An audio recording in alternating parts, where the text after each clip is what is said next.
Hare Krishna, and welcome everyone to our weekly session on Nectar of Instructions. And thank you everyone for joining.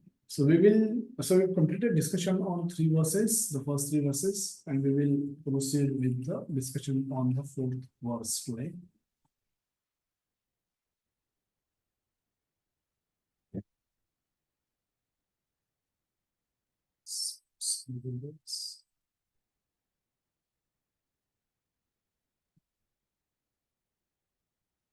So the title for the today's session is Six Symptoms of Love. Before we begin, we'll pray with our obeisances to Srila Prabhu Swami, who is the author of this book, and we will seek his mercy, we'll seek his blessings before we start discussing the topic. Sri Chaitanya Manobhishtam Sthapitam Yena Bhutale Swayam Rupah Kadamayyam Dadati Swapadam.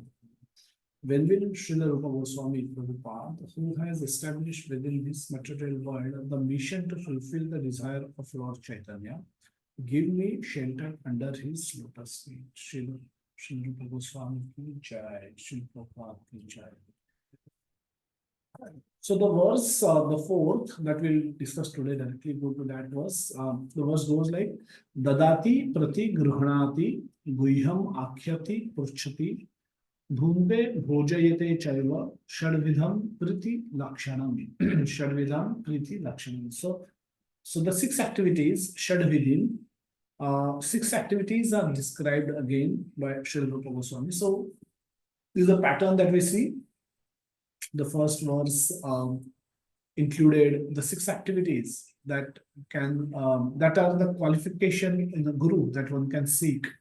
That was there that when Rupa Goswami which are those six qualities that we should search in a guru, and the different vegas, different urges of our body mind need to be the guru should have capacity to control the urges of the mind and body, and that was the qualification. So those six urges were listed in the first verse.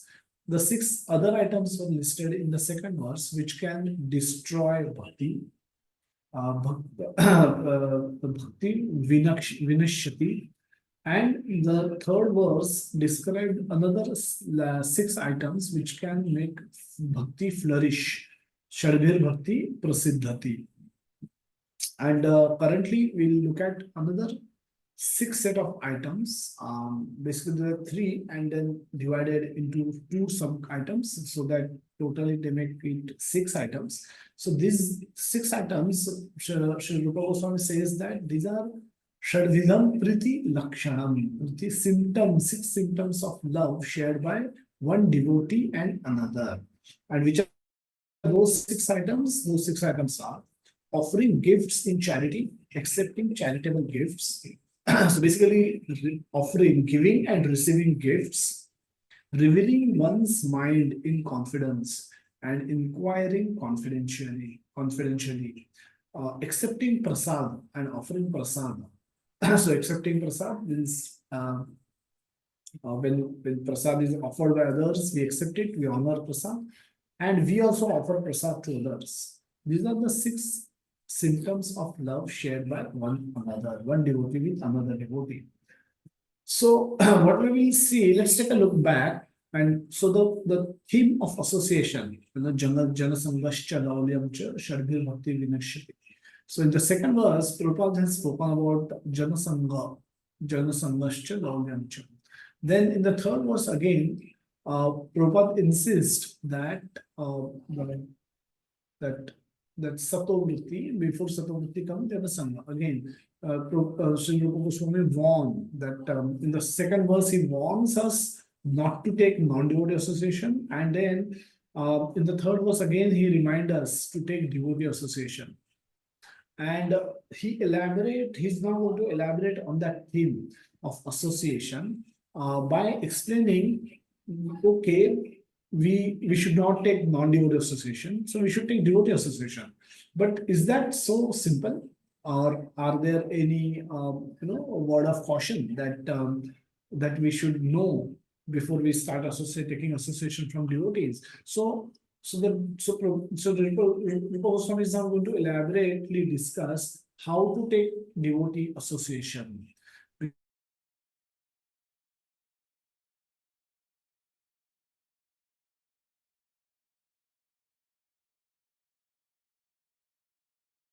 That is there. Whatever little devotion we have for Lord, for devotees, we faith we have some affection. All of that can get destroyed if we deal with it in an insensitive manner.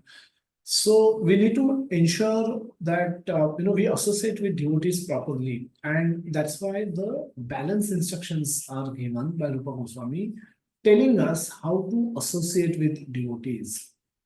So, so bhakti is an inner cultivation, and it is a loving sentiment for Lord Krishna in our heart. And Rupa Goswami explains how to express it by practicing it externally.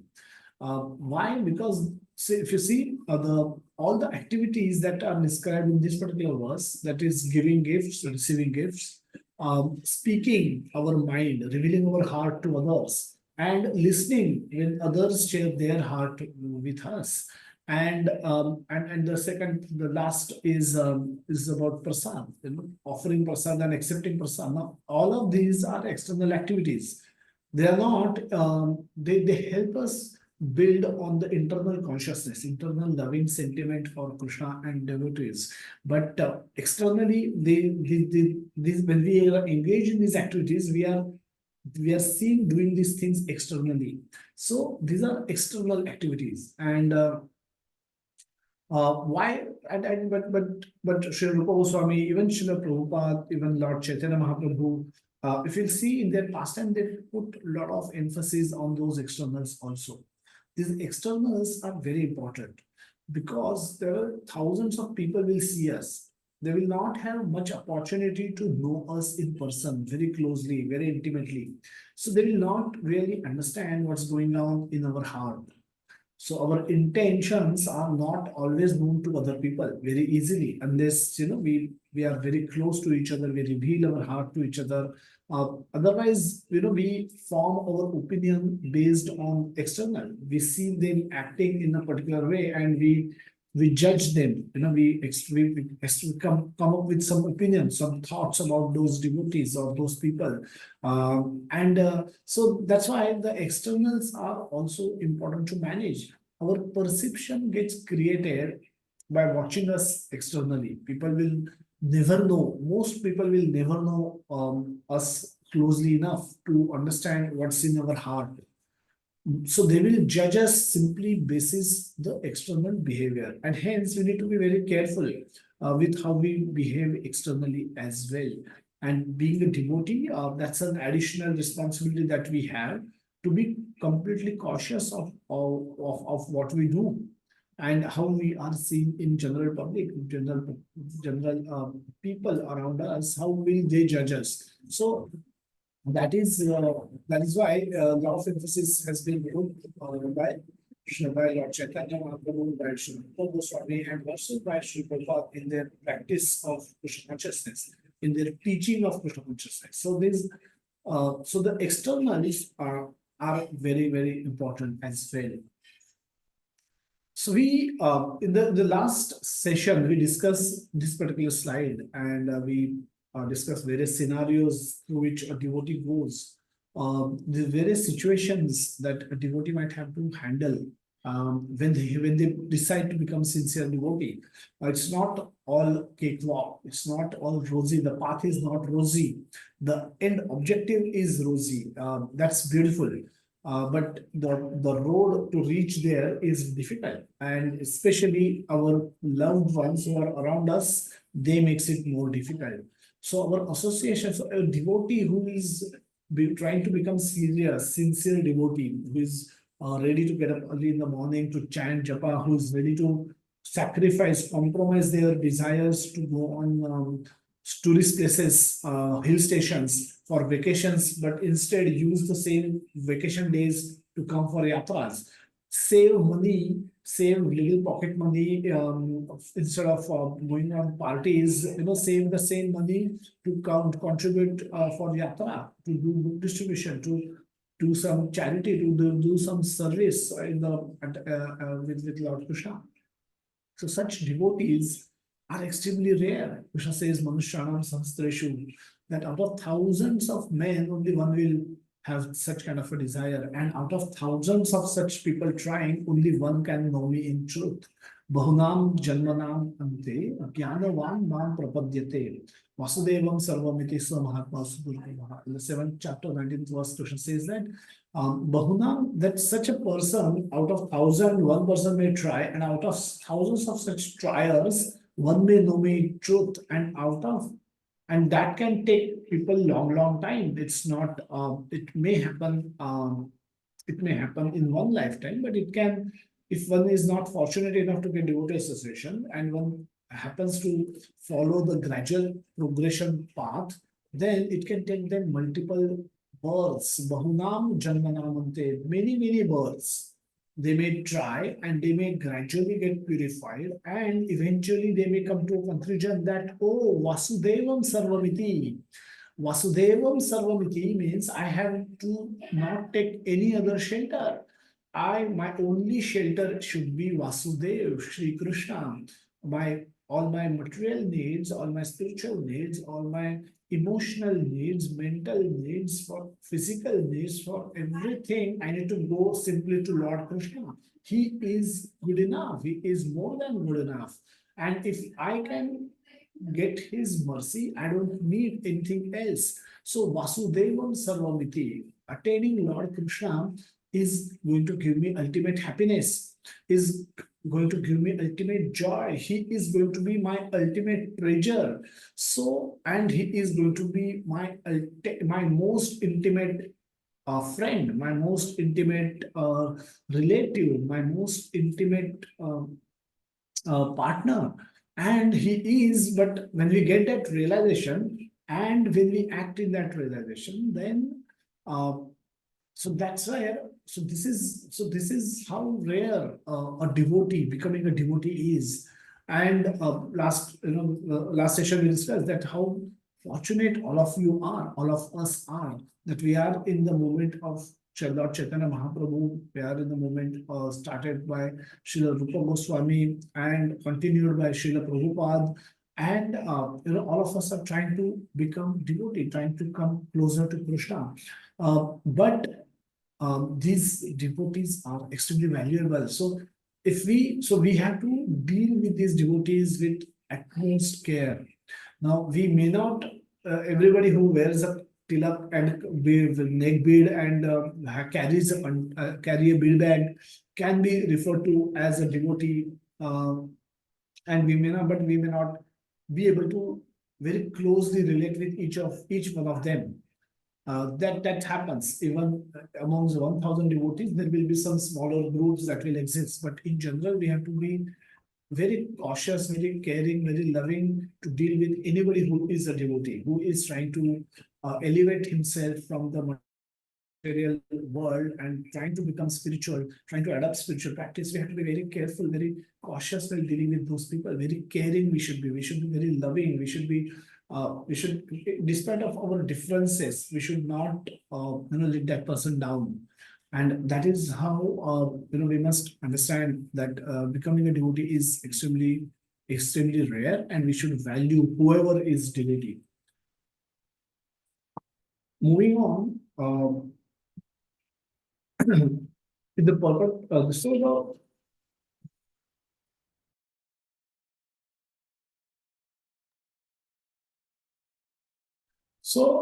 bhakti culture. Bhakti culture is filled with such externals, so that we are able to identify who is a devotee, who is trying to be a devotee. And we all wear tilak, we all wear kanthimala, we all wear dhuti kurta, we all wear saris. We speak in a particular way. We are all trying to become humble. In practice humility, we are trying to become humble. We are trying to practice humility, whereas the whole world is doing otherwise. What is the world doing? The world is everyone is trying to prove their superiority, how great they are. But here the devotees are actually in the spiritual life as well as in material life, they understand that everything is happening with the sanction of Krishna. So they have little role, but they doesn't have much role. So they give credit for every all their success to Krishna. So they always remain humble. They always become simple, and it's very easy for them to accept both the success and failure without getting much agitated. Whereas people are trying to be opposite, and all of these people are trying to wear Western clothes. People don't want to associate with any religion.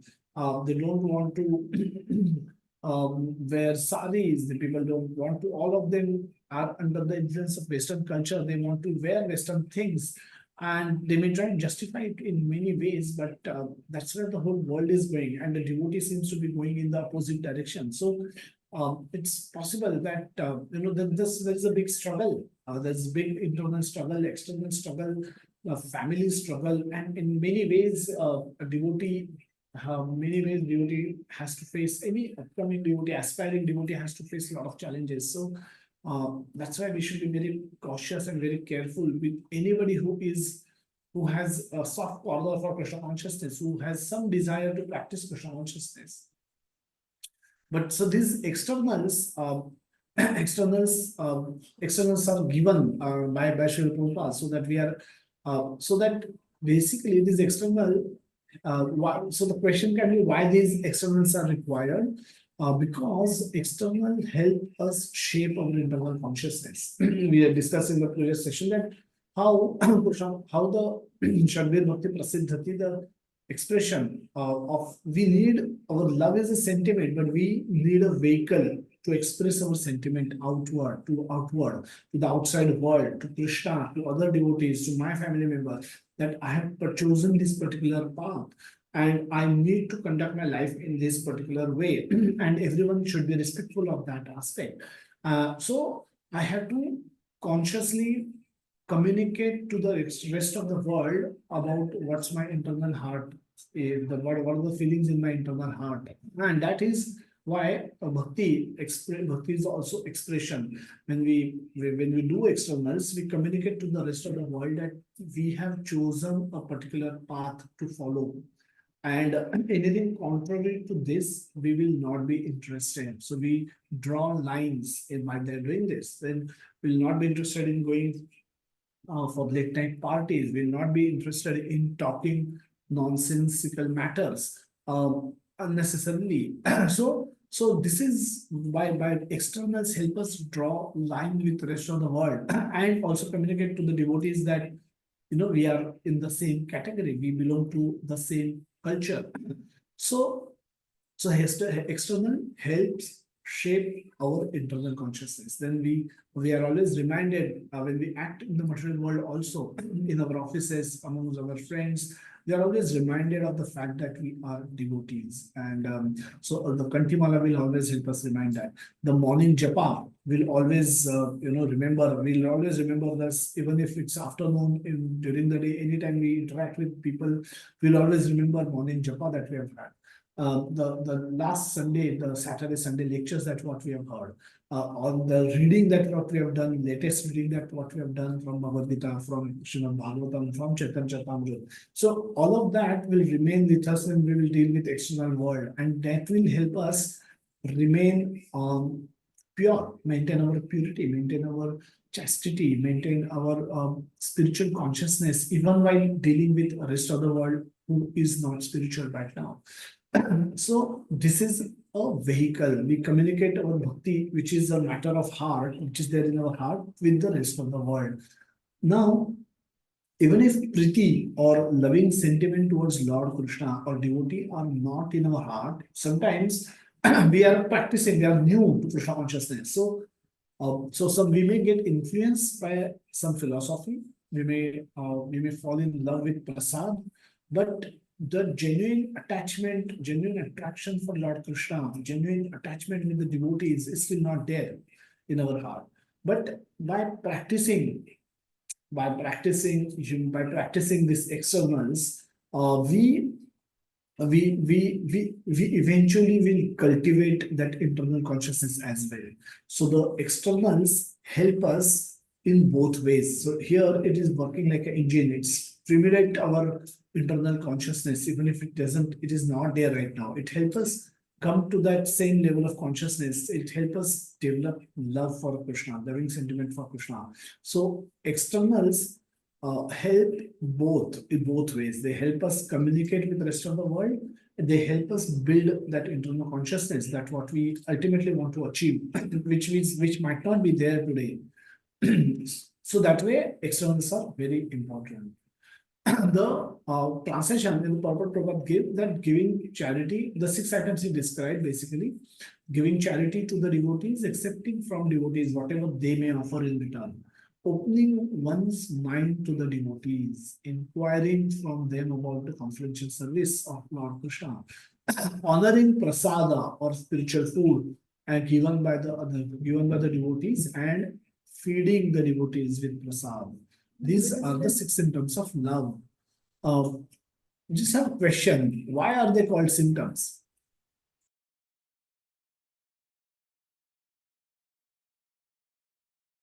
Any guesses? Why are they known as symptoms? Why they are not called evidence of love? Hare Krishna, Prabhuji, Dandavat Pranam. So, as I'll just try to correlate it with the medical science. As medical science, before diagnosing anything, it reads through the symptoms, and through symptoms only we can come to know that what particular kind of disease that is.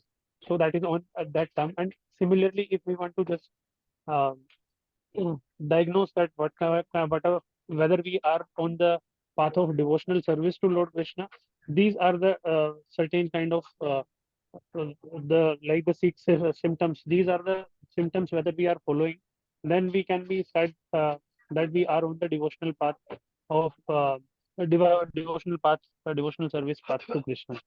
That Yeah. is my core. So the medical metaphor is right, but why are they not called evidences of bhakti? That's the question. Do Hare they, Krishna. by in itself, give sufficient proof that yes, he is a devotee if he is doing these 6 things?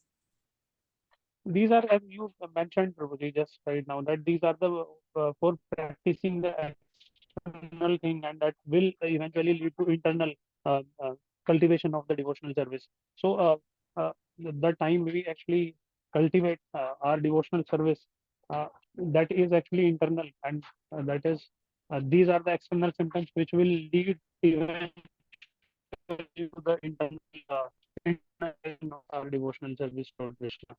That is Yes. my belief, So that's understanding. yeah, that's fair. So basically, these are symptoms because they can be faked. Somebody just wearing a externally the tilak, or you can conceal your somebody wants to. So these symptoms can be easily demonstrated by others, even though they may not have any desire for cultivating internal consciousness of spirituality. So, so these are symptoms. So they give a lot of evidence that somebody is maybe trying to become a devotee, and eventually they will become devotees if they have sincerity in their hearts. They will eventually become devotee by doing these activities. But at the moment, externally, when these things are done, when somebody is giving charity, somebody is accepting charity, or when somebody is speaking, asking questions, inquiring about scriptural matters, and taking prasad and allowing feeding prasad to others, they these things might not always be done with an intention to cultivate our spiritual consciousness, to become a devotee of Lord Krishna. This could be done in general. Charity can be given in general, for personal gain. Charity, the people can ask provocative questions just to prove how right they are. So they might be externally seen as inquiring, but their intention is not to become to gain spiritual knowledge and enhance their practice. Their intention could be to prove you wrong. Their intention could be to prove how they are right, that whatever their conception is. So they might be seen as inquiring, but their intention in the heart could be completely different. Taking prasad, feeding prasad, people may take prasad but may not have devotion, may not have sufficient faith that this prasad this is not normal food. They may just treat it as normal food, and instead of going from another shop and buying it from this shop or this hotel, this place, but without any spiritual consciousness, they may take prasad. It will act. It will act because prasad will act the moment it is taken. Just like fire affects the moment you touch it, with knowledge, without knowledge. Similarly, prasad will also act, but the action will be very, very slow. So these symptoms can be faked or can be practiced even by non-devotees. So just because somebody is giving charity, one may not conclude that he is a devotee. Rupa Goswami is limiting these discussions for these interactions, these dealings amongst devotees only. So his focus is to describe the dealings of devotees. And when these things are done amongst devotees, devotees invite each other for prasad. Devotees, whenever they meet, they offer each other with gift articles, and they share with each other in a confidential way the difficulties that they are facing in their respective devotional service, so that the objective is to come together, come there, bring come together as a community, come bring their heart together, and together they move towards Krishna. That's the whole point, and that's the whole point of the rest of the discussion. So we discuss this symptoms. So now these things are done externally as well. In the material world also, we see when the Prabhupada gave example of a businessman. We are using example of that of a head of state. One head of state meets another wherever they visit each other's country. They do all these activities. They carry something, dadati pratigrahanati. Here we are seeing that Mr. Modi is presenting an article or a 7 carat some diamond to Mr. Biden, and so they're talking when they meet.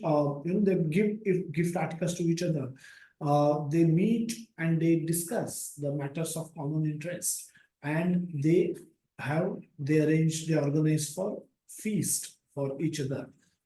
So one day, Prime Minister Modi will give feast, another day Mr.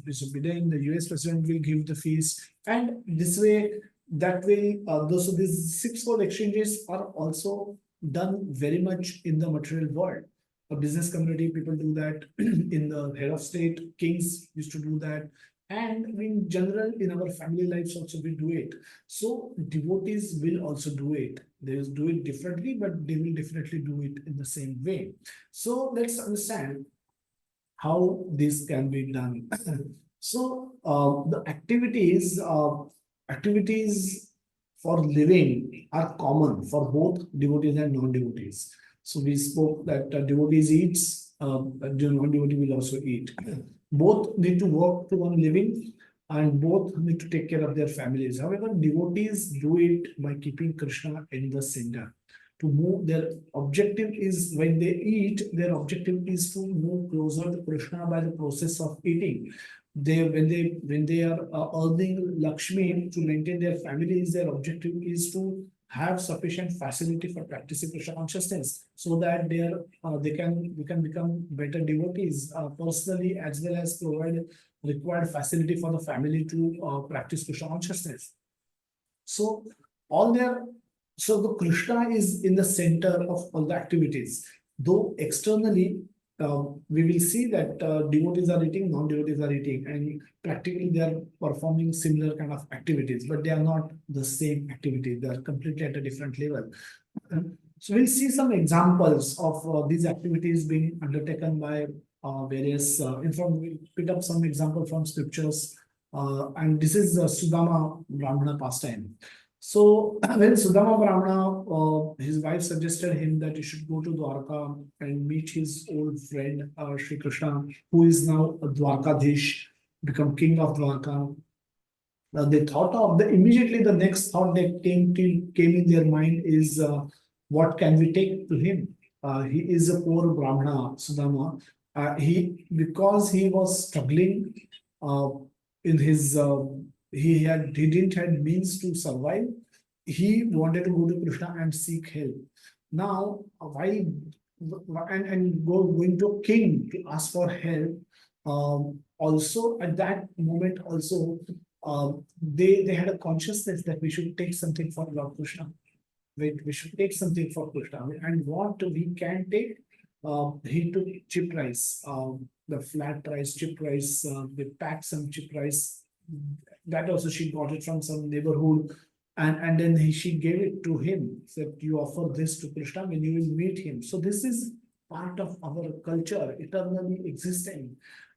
So from Dwapar Yuga, Treta Yuga, in previously also, wherever the two personalities meet, known as people meet each other, they ensure that they are taking something with them to offer. Then now here, what Sudama brought for Lord Krishna, the gift article is not a gift article, it's a food, it's an edible article. So here they're combining the Bhunte Bhojayate as well as Dadati Pratigrahana. He gave something which Lord Krishna ate.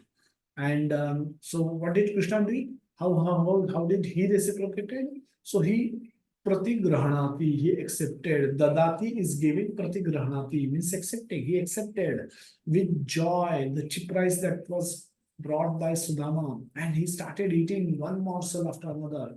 And his queens were worried that and in return Krishna was giving him whatever he wanted, whatever Sudama's wife wanted: palace, jewelry, opulence, food grains, cattle, whatever they wanted. He was just giving them one after another. And the twins were worried that he may end up giving Sudama the whole all three lokas.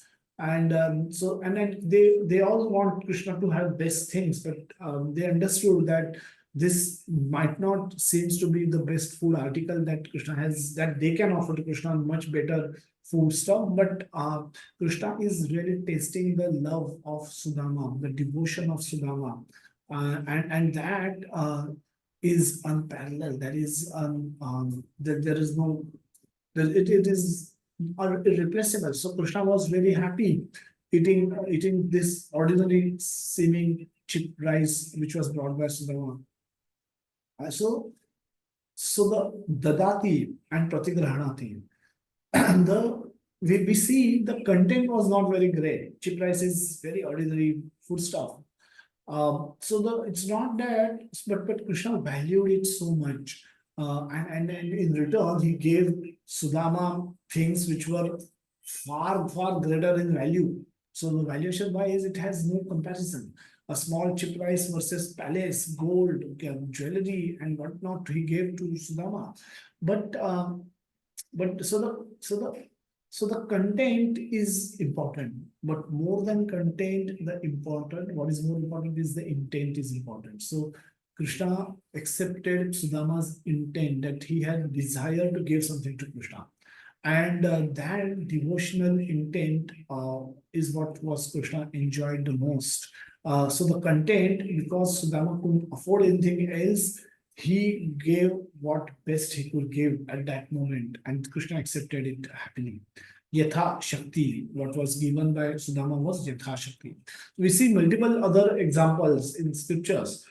Chaitanya Charitamrita, when Lord so Dadati Pratigrahanati, Dadati is giving and accepting, and the intent and content both are important, but intent is more important. So we move on to Bhunte Bhojayate Chaivam, the offering food and accepting food. And the moment the word food comes, the pastimes in Lord Chaitanya Mahaprabhu's Chaitanya Charitamrita comes alive. There are so many beautiful descriptions of different feasts that Mahaprabhu was participating, and there's so much details. In so much details, the whole feasts are described. That one wonders that, but that one wonders why it was done that way. But it just indicate how much important the culture was, the feeding culture was. the offering food was considered, how much important this activity was considered. It's not an ordinary activity, and we see in the pastime of Advaita Acharya. And when Mahaprabhu wanted to go to Vrindavan, and Nityananda Prabhu disguised him that go in this direction, and then he ended up going to Advaita Acharya's place, and he receives him in a boat, and then he says, "Oh, this is what are you doing in Vrindavan?" Then he says, "No, Lord, this is not." And then he says, "Okay, you come with me. This is Vrindavan only. Mahaprabhu tricked me." His Mahaprabhu says, "Nityananda tricked me. This is not Vrindavan." He said, "No, this is Vrindavan only. This is Ganga, which is this bank of the river is Yamuna, and the Ganga flows on the other side. So you are in Vrindavan. Wherever there is Yamuna, there is Vrindavan.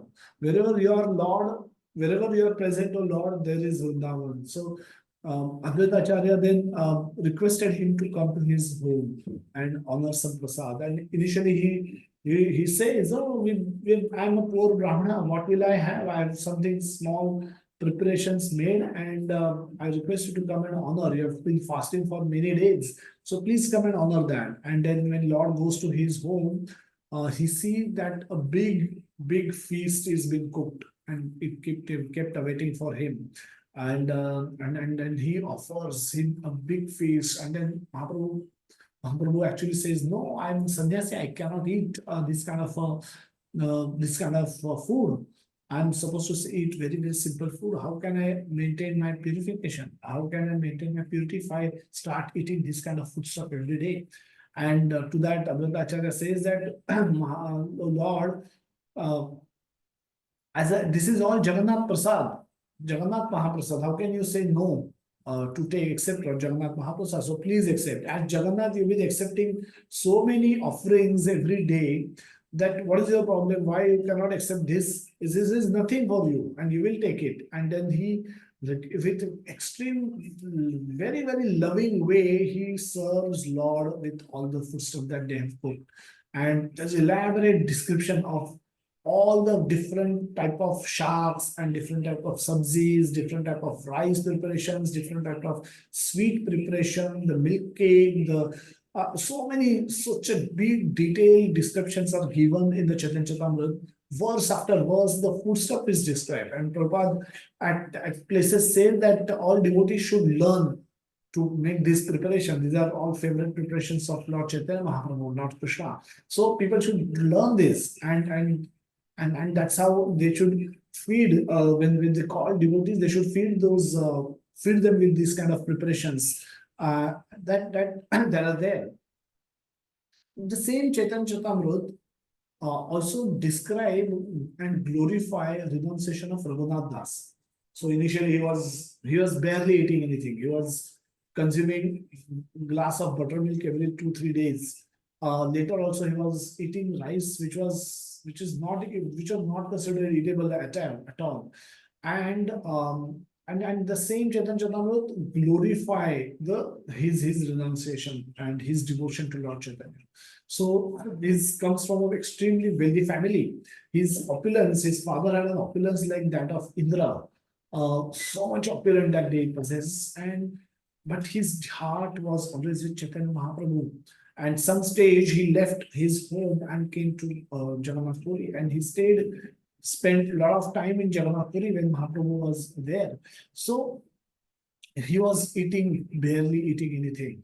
And Chaitanya Mahaprabhu understood that, knew that. And once he was eating that rice, and Mahaprabhu went there and snatched it from him, and in saying, "What nectar that you are tasting every day, you're not offering it to me. This is cheating." And he was begging Mahaprabhu, "Don't eat, it's not proper. I'll give you better food." But Mahaprabhu was insistent that he will eat that rice morsel only, and he consumed it. And then he was so much in ecstasy. He was so much in ecstasy. He said, "This is more sweeter. This is far better than the nectar. There's nothing incomparable. This is nothing comparable that I have eaten so far in my whole life, and this is the best kind of prasad that I have eaten."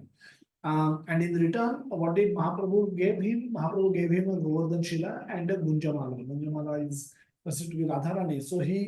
So Raghunath Das was so overwhelmed by this act of Lord Chaitanya Mahaprabhu that he practically gave him Radha Krishna, the divine couple, and he cherished, considered that to be the most valuable thing that he possessed, incomparable with all the wealth that he has got from his father. But he considered all that wealth, all that opulence to be useless completely, and considered these two articles gifted by Mahaprabhu to be the most valuable wealth of his life. So this is how we see in scripture how Mahaprabhu was practicing this particular verse. Bhute Bhujayate Chelva, feeding devotees. After the departure of Haridas Thakur, Mahaprabhu personally went to the marketplace and started begging from the shopkeepers to give him ingredients to the feast. He wanted he wanted to cook a big feast and offer prasad to everyone who participated in departure of who witnessed and participated in the festival of departure of Srila Haridas Thakur. So there's a big description that comes how it all happened. But after his samadhi, after he was given samadhi, Mahaprabhu personally went to the marketplace and begged for the grains. And everybody knew Mahaprabhu. Mahaprabhu was extremely famous at that time. And then they practically said, Mahaprabhu, please don't beg. The whole shop is yours. You take whatever you want. And then they offered everything. They offered him everything. Whatever is theirs in their shop, they offered him everything. Take it, everything. Cook how much soever you want.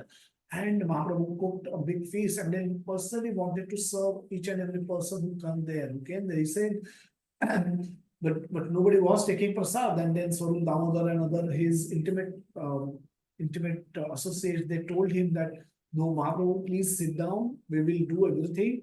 You take prasad. Without you taking prasad, nobody else will eat. And then Mahaprabhu sat down, and then he was still instructing. Since he was in everyone's heart, he knew who likes what.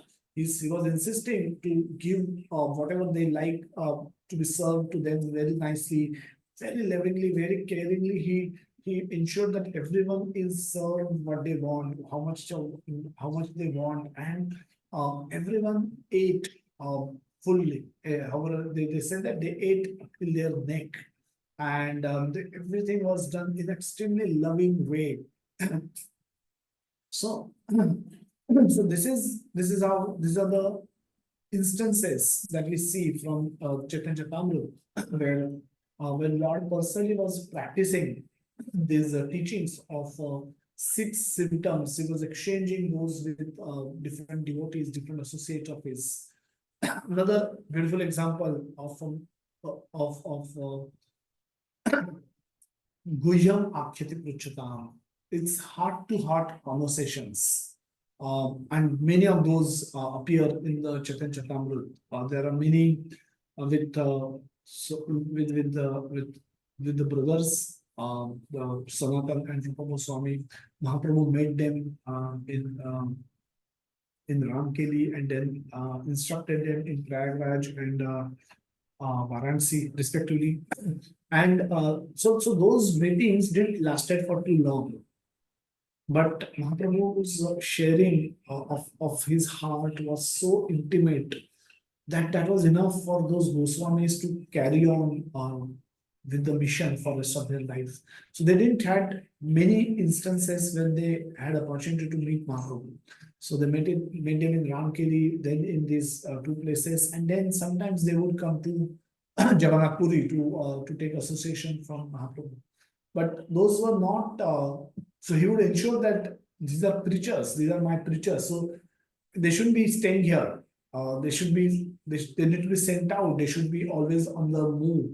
They should be like they should go out. They had given Mahaprabhu gave them different tasks. So Rupa Goswami had to systematize the whole document and systematize the whole Gaudiya Vaishnava tradition by writing scriptures, by writing books, by practicing, by teaching in person, and by showing by personal example how to practice Krishna consciousness for the coming generations. So Lord didn't really had a lot of association with them, but wherever there's that association took place, it was extremely intimate. and Lord instructed them, and they heard with extreme attentiveness, extreme sincerity. They heard, and they took all those instructions in their heart. So those conversations, and as a result, the Lord got firmly established into their heart, and then by that, they were able to do all the services that Lord wanted them to do. There are various conversations which took place with Ramananda Rai, Swarup Damodar, and those were also. We'll talk about them a little later, but those are also Guhyam Akiti Puchatan. So how devotees share in a very intimate way about the Krishna consciousness, about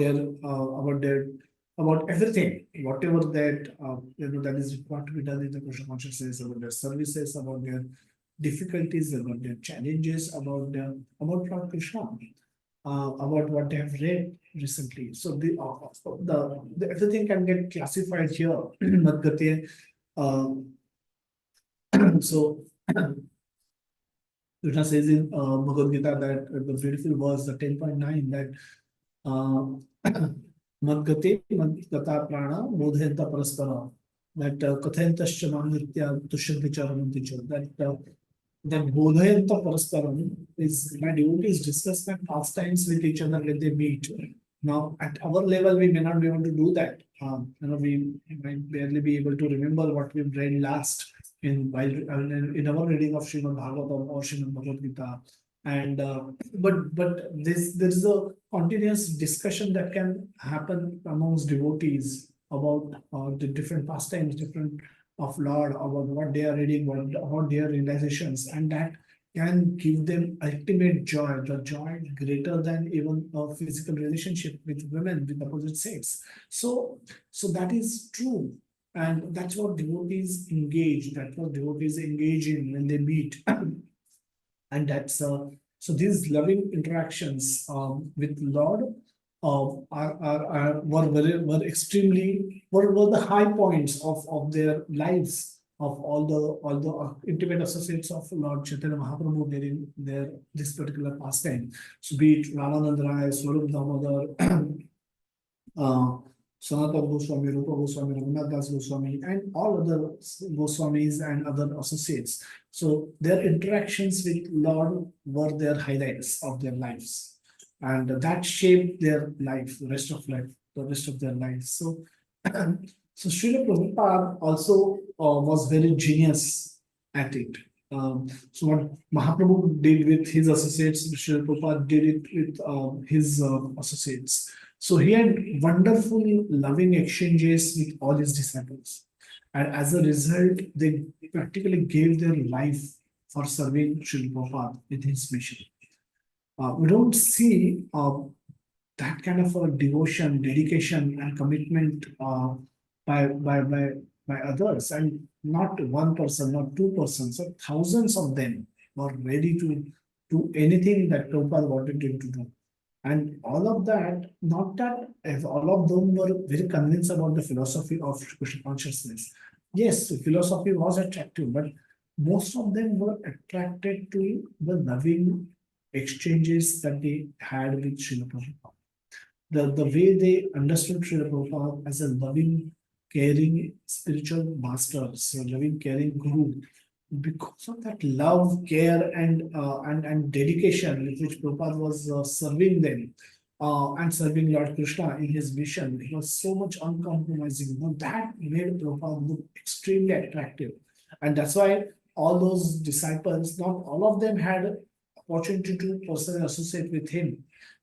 Because he would travel continuously throughout the world. So Prabhupada was meeting them only for brief moments. And many later disciples of Sri Prabhupada might not have had a lot of time to be spent with him because of this because he was surrounded by a lot of people. There are a lot of senior devotees, senior members were already serving in the mission, and they were taking care of Prabhupada and the mission. So Prabhupada naturally would give them more time to take care of the mission activities and the administrative work, the other stuff.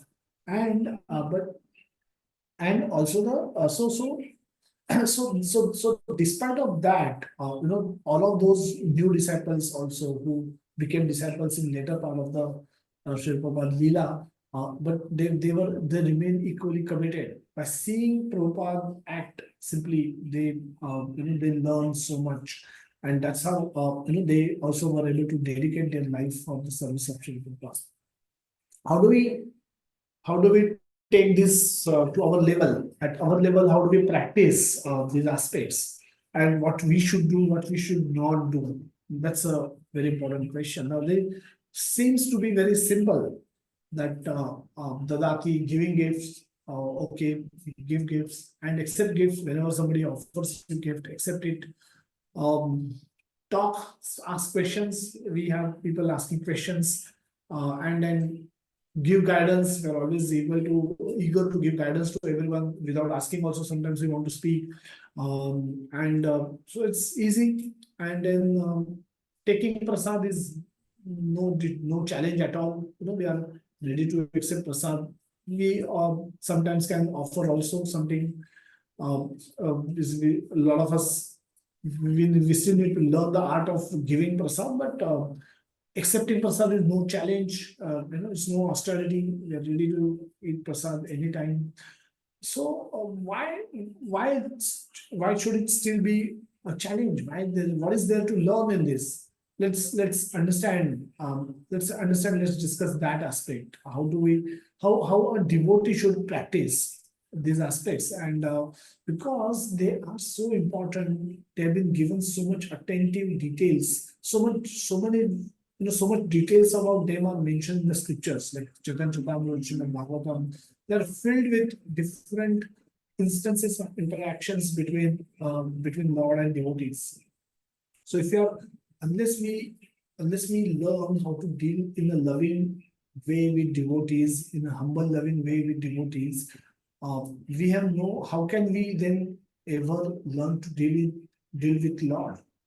If at all we get an opportunity to meet with him, interact with him personally, unless we practice conducting ourselves in a humble, loving way with devotees, we will not be able to deal with that, take it to Lord and deal with him in that way, because our ego will come in between us and Lord as well. So how do we really practice? Let's discuss that aspect. So there is the intent and content, as we discussed earlier. The intent is more important.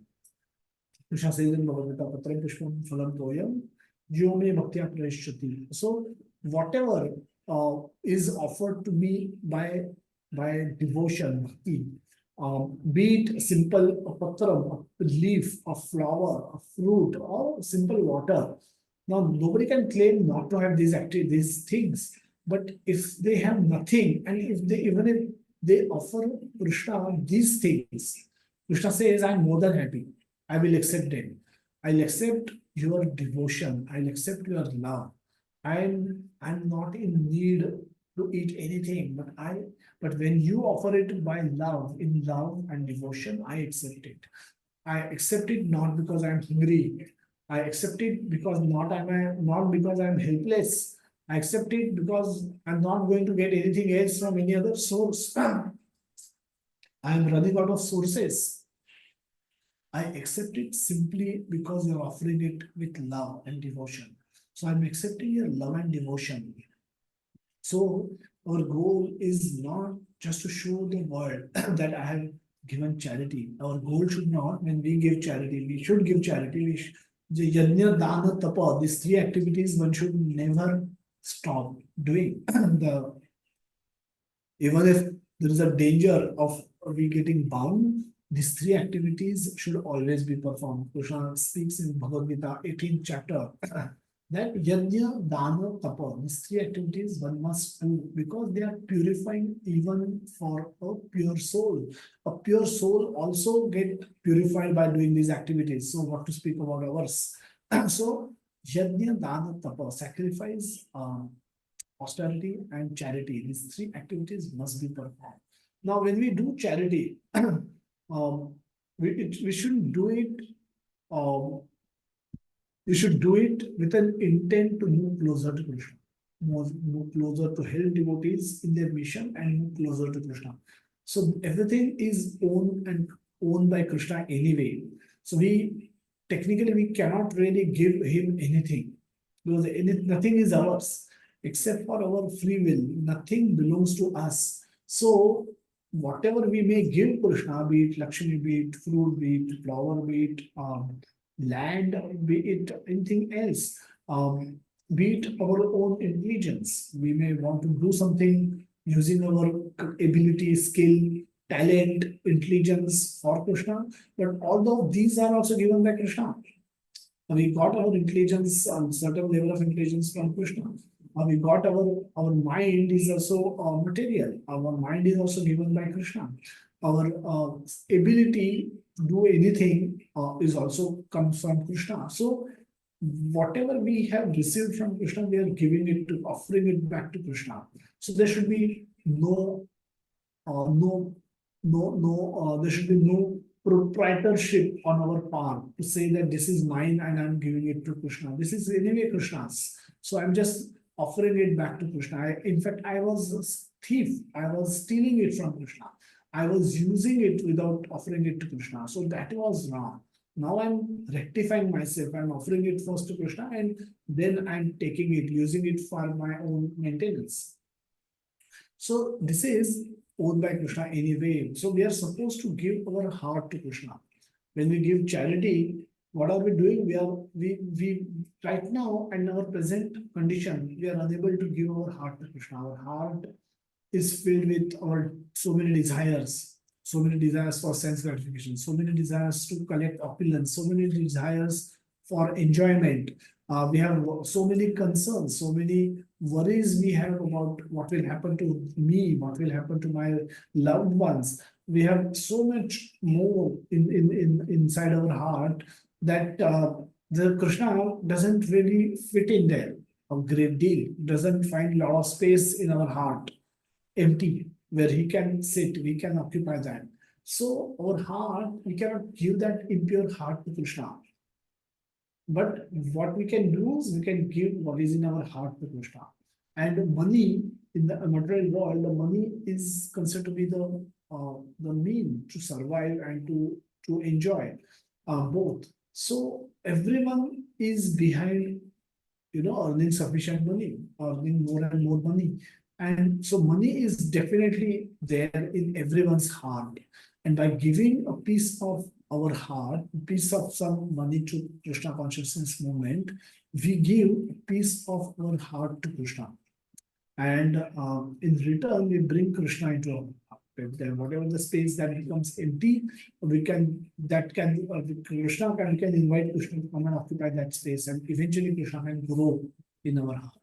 So the whole purpose is to direct our heart towards Krishna, so we can cultivate constant remembrance of Krishna. So when the intent is there, content will automatically improve as best as possible. Why? Because the intent shapes the content. Our desire is to give love and serve Krishna.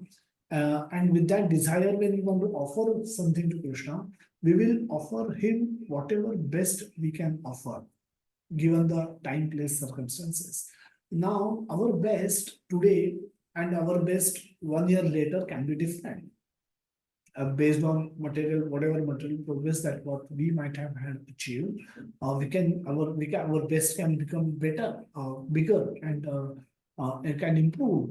But that is something that but that is shaped by our intent. As long as our intent is correct, it will lead to proper content also. A mother who loves her child cannot enjoy feast by simply giving soup to the child or simply giving one small biscuit to the child. No, she will want to give whatever best that she possesses, she will want that to be offered to the child. Same apply to the devotees. The different so what we value, how should we what we should give to the devotees. Now when we can give to the Krishna by doing charity for the missionary work, for food distribution, annadan, food distribution, vidyadan, building temples, and contributing towards festivals so that we can feed people, we can feed devotees who participate in those festivals, and so many yatras, so many different service opportunities that come up often, and we should try and participate ythashakti in those in those activities to go closer to Krishna. And when our intention is right, the content will also become correct. So the different, but so and the same should be applicable when we give charity or when we give gifts to devotees as well. So different people value different things, and we need to put a thought behind choosing a particular gift for each devotee, if we can. And for some people, we can know that the physical presence is appreciated more. Some people, the words of appreciation are more valuable, and for some people, the physical gift are more important. So based on the different, based on our nature, based on different people have different natures, and if we know them closely enough, we should know what they appreciate, and accordingly we can decide on what gift to be given to those people. And so this will help, this kind of a gifting help creates wonderful bonds of heart. And this we can apply it in our family and friend setting as well. So the whole purpose of giving gift is to bring hearts closer to each other. The affection is, in our family setup, we often the affection, the affection amongst the family members is often assumed that father, son, mother, father, or father, mother, and her son, mother, daughter, daughter-in-law. These are relationships. These are very hard-coded relationships. We assume that there will be a lot of love amongst them, but even if it is there, at times it might not be there as well. So the relationship could become very dry, especially in modern era where everyone is everyone's minds are so much agitated. Nobody is no, and so much agitated with so many desires, so many so many so many desires for enjoyment and controlling, that people often have no time to look at others, even if they happen to be their close family members. So at times, even amongst family members, the relationships could be very, very dry. But even if they are nice, they still need to be expressed to others. One need to express that affection that one possesses about other person, even in a family setup, amongst friends. With and the vehicle for the expression is provided by different occasions.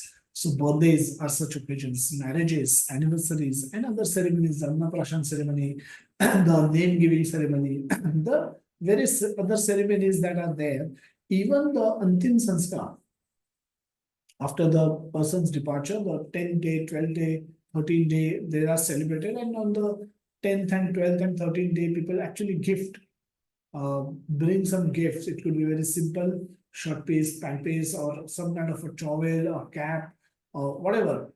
So that can be, but they don't come empty-handed even in those ceremonies. So so these are the occasions when we express our love that we possess for other people, and so this gifting can be used for increasing our loving dealings between devotees. So they will give us spiritual impressions, especially on the birthdays when devotees come together, meet devotees, they celebrate birthdays. Now, objective is one may take a view that it's all done. It's these are all material things, and hence not really required by practicing devotees, but they give nice opportunities for us to go closer to that devotee, become you know brings our hearts together, closer to each other, so that our interactions become sweeter by doing these kind of actions. our commitment to each other also increases when these celebrations are done. So these celebrations are also like vehicles to express our affection towards other devotees, and they can also reciprocate it in the same way. They can express their affection to us by celebrating our marriages, our anniversaries, our birthdays, etc. And that way our loving relationships can go deeper, and all of us that can help all of us move closer to Krishna together. So it brings sweetness in the relationship. So the small ways in which our intent, thoughtfulness can be expressed afterward, affection can be expressed, it can go a long way in deepening our relationships. Emotional bank account, a lot of people talk about that we have to deposit it by warm, positive interactions with people, which increases its balance. But when we become critical, when we have negative interactions with people, it reduces the balance. And a lot of uh, modern day teachers of self-help teachers will tell you that you should have a positive balance in the emotional bank account with your loved ones, close ones. And this is the reason for that. So about offering gifts and accepting gifts, we move to offer and accept prasad. We'll go to the Guhyam Akhyati part a bit later. So we've already discussed about beautiful pastimes of Advaita Acharya, how Advaita Acharya fed Lord Chaitanya Mahaprabhu and Lord fed devotees and Haridas Thakur departed. So those activities are also beautifully described in Chaitanya Charitamrita, that shows how important it is. The food is required for survival. That is given. However, prasad, when we make food into prasad, it becomes devotional activity, and sharing prasad is a way in which we share reciprocate affection with each other. So bhakti is not dry spirituality; it is engaged activity. At highest level, also we learn from scriptures that Radharani cooks for Krishna. Radharani cooks simultaneously on more than 50 stoves, so that and she's running from one stove to another and make sure that everything is cooked perfectly and nicely, and everything is tasty and everything. So she has a desire to give her best to Krishna, whatever best she can cook to Krishna. And so through food, she's offering her heart, the love in her heart to Krishna. The love is already there in her heart, and through food, she's offering it to Krishna, and Krishna is accepting it by taking the same prasad. So devotees cook.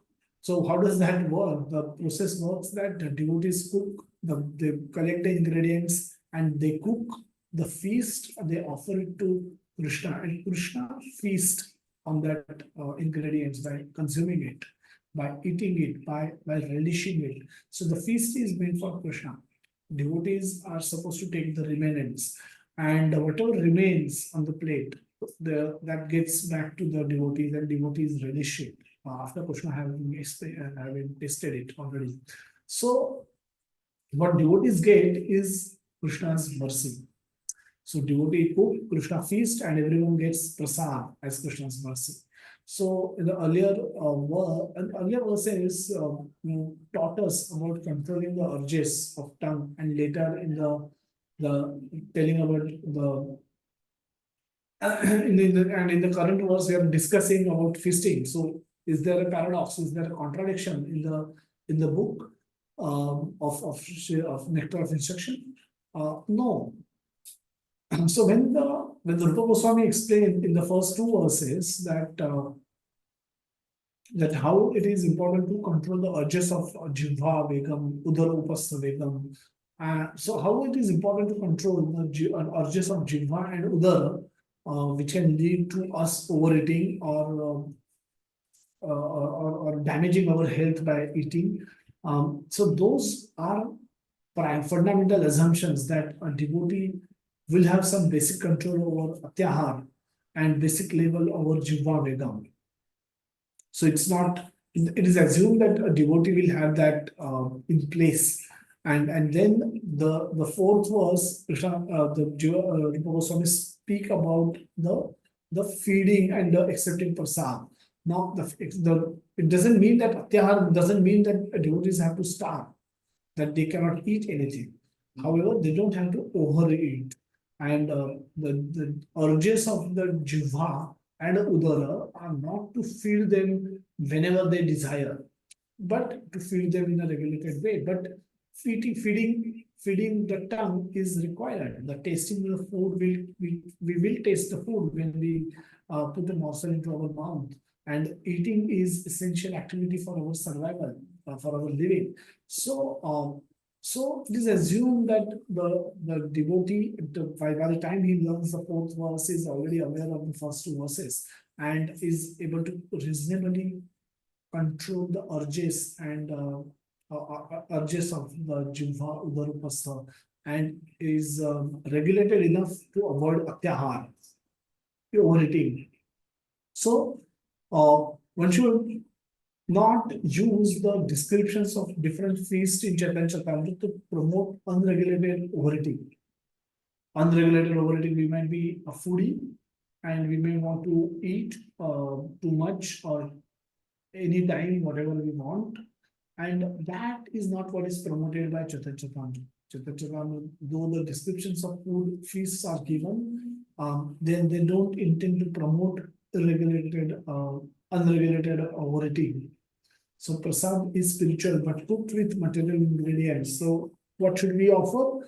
We offer to the devotees what is suitable to them. Why? Because even the prasad has spiritual potencies, it is spiritual, contents are material. The ingredients with which it is cooked is all material. So if somebody has a sugar issue, and if we give them all sweet menu and expect them to take it and not have any material damage to their body, is foolish, because it will damage, because the even though the spiritual potency will have its own positive effect, however, the material potency will also act.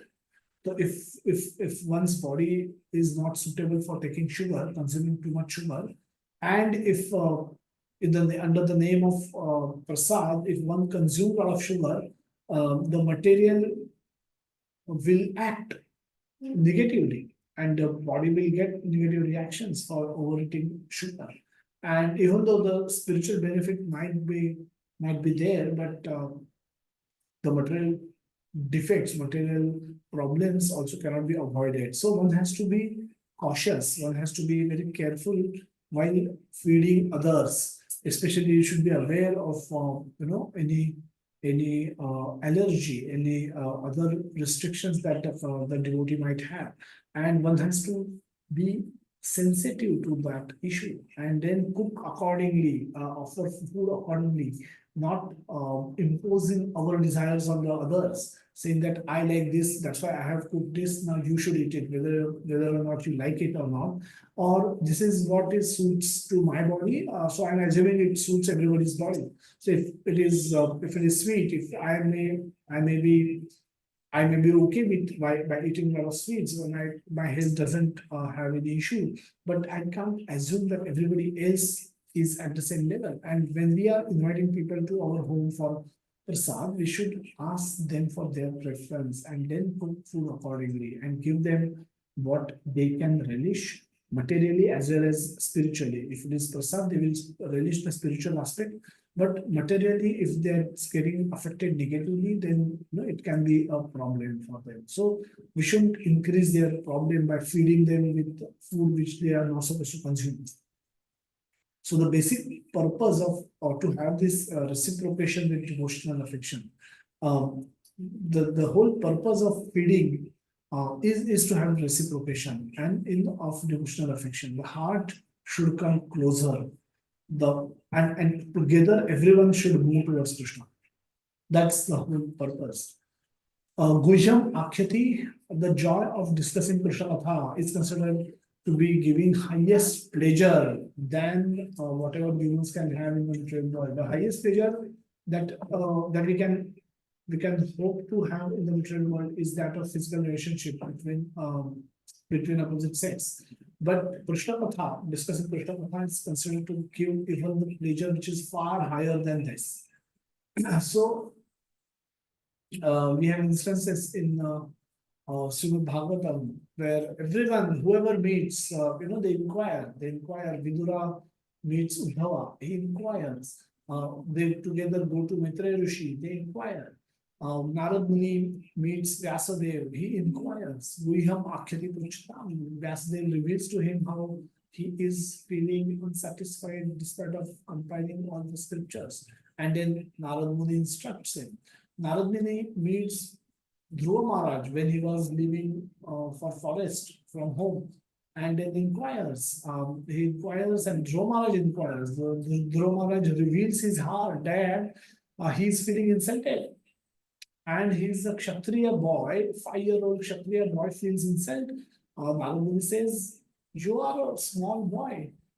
Children fight in the morning and play again back by afternoon. Play together by afternoon. They play together. So if you are such a small child, why should you be taking offense of such an insult just simply for not allowing to sit on the lap of your father by your stepmother? And if you think you're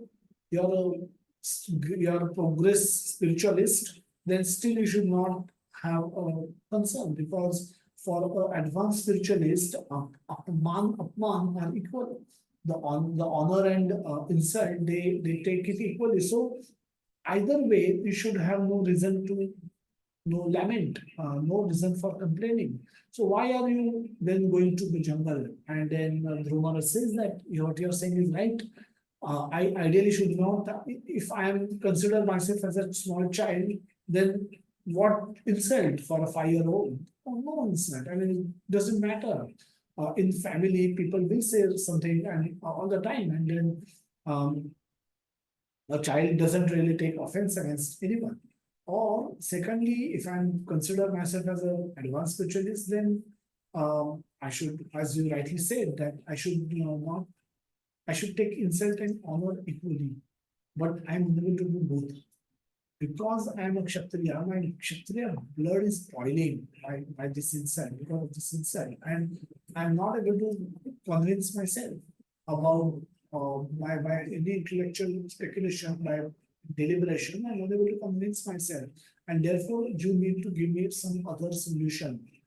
And then Narad Muni offers him to gives him a mantra, Om Namo Bhagavate Vasudevaya, and then instructs him to go to Vrindavan and perform austerities and then meet Lord face to face. So Guhyam Akhyati Pruchatam. Parikshit Maharaj meets all the sages and he inquires. He meets Sukadeva Goswami. He inquires. Guhyam Akhyati. Sukadeva Goswami then speaks. Whenever he was asking question, Parikshit Maharaj was asking questions, Sukadeva Goswami was giving answers. So that we see that happening all the time in the scriptures. So the Chaitanya Charitamrita also has many instances of intimate discussions taking place between Lord Chaitanya and Ramananda Rai. Some of his associates with him, he has had a lot of interactions, and many of those are beautifully documented in the Chaitanya Charitamrita, what they discuss. And so similarly, we see in Prabhupada Lilamrita also. Prabhupada was a one-man army. He started the whole movement, and he was giving guidance to all the devotees. He was the principal preacher. He was the principal manager. He was the temple commander. He was the GBC. He was everything. He was the treasurer. He was like a parent who would resolve their disputes. He was teaching them how to wear tilak and dhoti and how to wear saris, how to cook. He was practically teaching everything to these new devotees who knew nothing about Krishna consciousness and the Vedic culture. So Prabhupada at times was very difficult, was speaking from Vyasasan, he would speak philosophy, and otherwise he would just simply talk about services.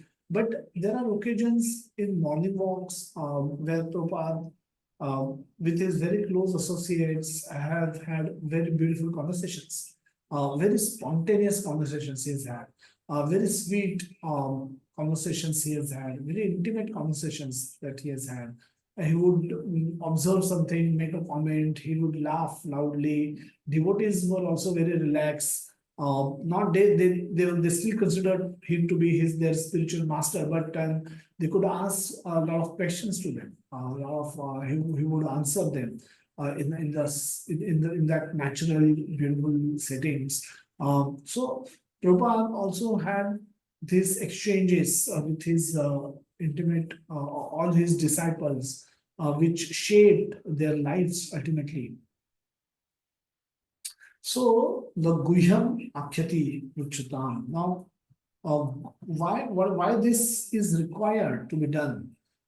So the Krishna is in our heart, but he is not readily accessible to us because of all the garbage that we possess in our heart. Krishna is not readily accessible right now. So how can access? We can access Krishna through Guru, Sadhu, and Shastra. We can go to a sadhu, a guru, and we can read from Shastra what Krishna really wants me to do.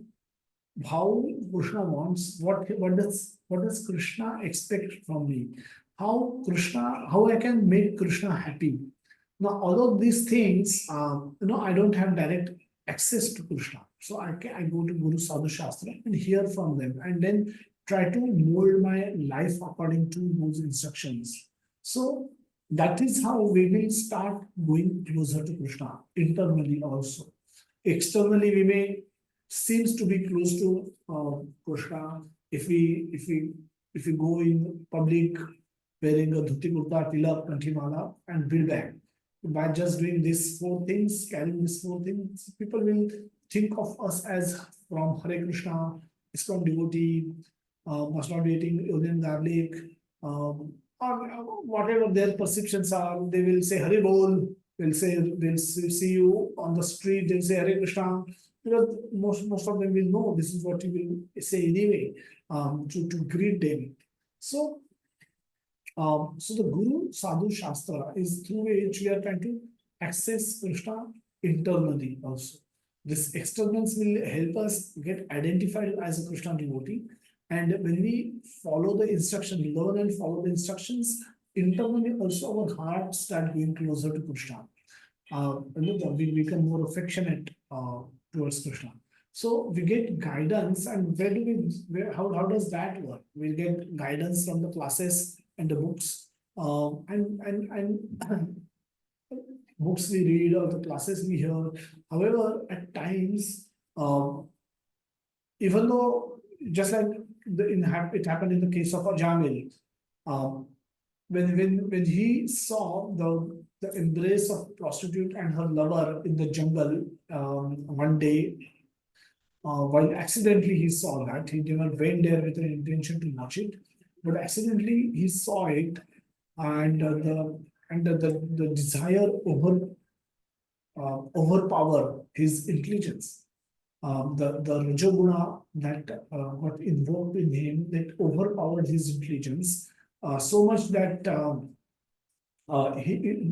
it's not that he surrendered at the first temptation. He tried applying all his knowledge. He fought a battle. Basis all his knowledge, he fought a battle with that temptation. And after fighting a huge battle, he lost. And the temptation won.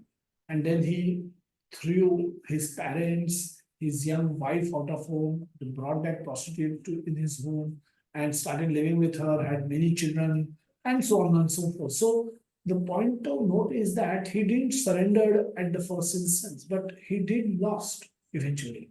So similarly, so similarly, devotees, as a practicing devotees also, even though we know everything, we've heard everything, all what we need to do, we will have our own struggles when we are trying to practically apply those teachings into the life.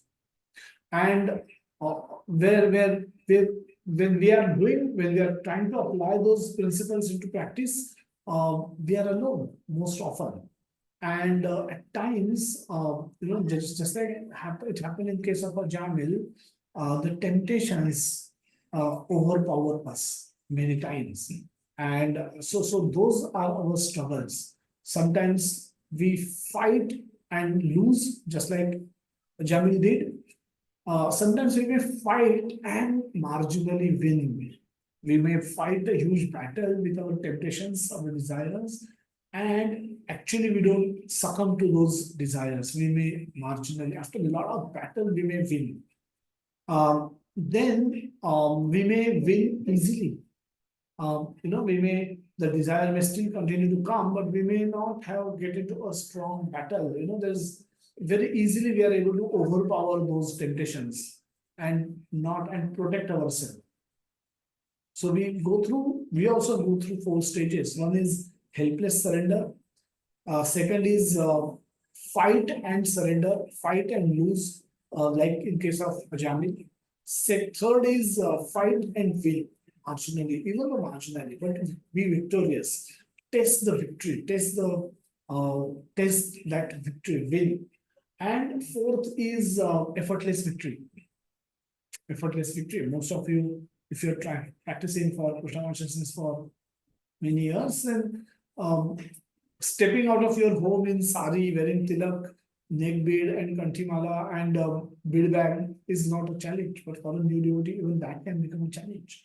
Giving away meat eating was challenge initially, but after practicing Krishna consciousness for some years, now you consider that to be very easy victory. Even if someone offers you, you are not bewildered. Should I say yes? Should I say no? Is someone looking at me? I may just take one bite. No, no. Most of you probably will have no temptations at all. They will claim easy victories over these temptations, even or these desires, even if it comes. So there will be from easy surrender to easy victory. The progression we can be at different times in different stages, but everyone need help. Everyone, the whole point is of telling this is that we all will require additional help, more personalized help we need. And this is where we can use our devotee guide or devotee mentor for whom we trust to by sharing with them our deepest problems, the deepest concerns, hurdles, obstacles in our practice of Krishna consciousness. We can open our heart to these devotees. This is also known as Guhyam Akshati Purchakam. This is Purchakam, that asking them what is best for me.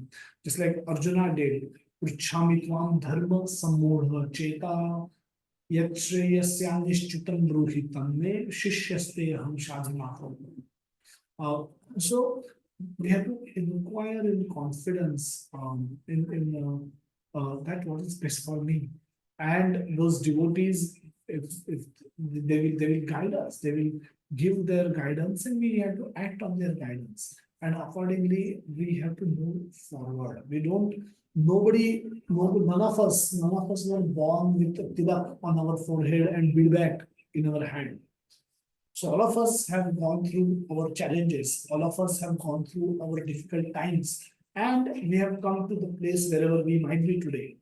But we are moving closer to Krishna over years, and that is more important.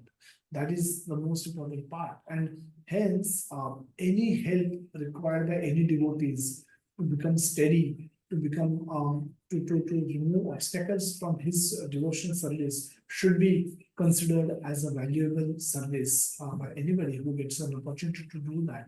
Even if we are unable to help, we can guide them, direct them to our seniors, and so that they can provide help, so that we don't lose out on any devotee. We don't lose out bahunam. We don't leave it for the next birth.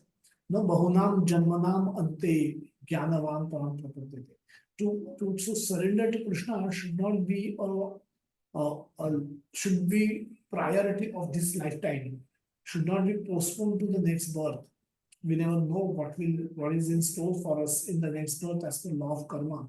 might as well defeat that law of karma and go back to Krishna, escape the cycle of repeated birth. And American general once said, that's a famous saying, that we must hang together, else we will get hanged together. Hanging together is staying together. In army, in battlefields, one has to back each other's back. One has to support each other, even though all of them might not be known to each other. But when fighting a battle from the same army, same side, you need to help each other in the best way possible, so that by hanging in together, you can become victorious. If you fail to do that, all of you can get caught and get hanged by the enemy. That is more dangerous. So,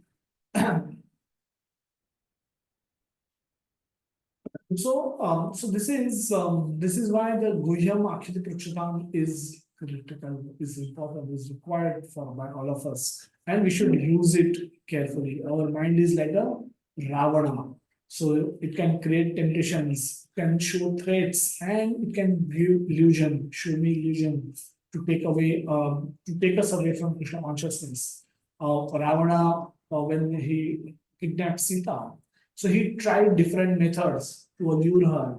First, he took her on a tour of his palace. He showed his palace, showed his opulence, and it was fabulous. He was more opulent than Indra. And he said, "You can become my chief principal wife, chief principal queen, and all these queens whom you see right now, they will all become your maid servants." So there was a temptation of opulence, temptation of bhoga and Aishwarya both.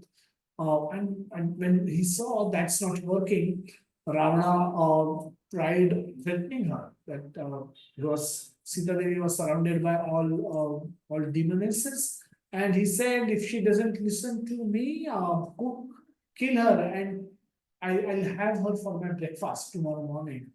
And that also didn't work. He created illusion. He used illusion. He created the head of Lord Ram and presented it to her, saying that he has already killed Ram, and the war is no more happening, and she should give up her attachment to her poverty-stricken, useless husband, weak husband who just got killed at my hand, and you should accept me as your husband and live happily with me, enjoy the opulence of three worlds in this palace. But that also didn't work, because as Rana was speaking this, a minister came in and said that all Vanara monkey army is about to attack us along with Lord Ram. You must come with me, and let us strategize. Let us do a strategy talk as to how to combat, how to counter this attack by this monkey army and Lord Ram.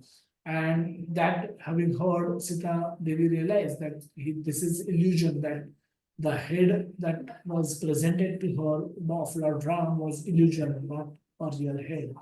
And so our mind may also act like a Ravana, can trick us in many ways to take us away from Krishna consciousness. And unless we've taken shelter under some devotees, under the protection of devotees, we can get subjected to those, we can fall for those temptations, and that can just take us away from Krishna consciousness. That can increase our battle, our difficulties, and we may take longer time to come back, return to Krishna consciousness, and start doing a sincere practice once again. So now we've got this opportunity in this lifetime, in this condition. We should let it slip away by any means. So we should hold on to it very tightly. So we should have such devotees in our life with whom we can share the most difficult things in our heart and seek their guidance and act on that guidance as well. Whenever we have given guidance, we should act on it, we should give feedback, and we should have a continuous engagement. But for that to happen, we should have those devotees in our heart, in our life. If we don't have, that's not right. So you should find some devotees. You should pursue some devotees. You should beg to Lord to send such devotees in your life. And whoever is there, you should hold on to them very tightly and keep taking their guidance so that together, all of you move closer to Krishna. Sharing heart doesn't mean dumping emotional garbage accumulated in our head on other people.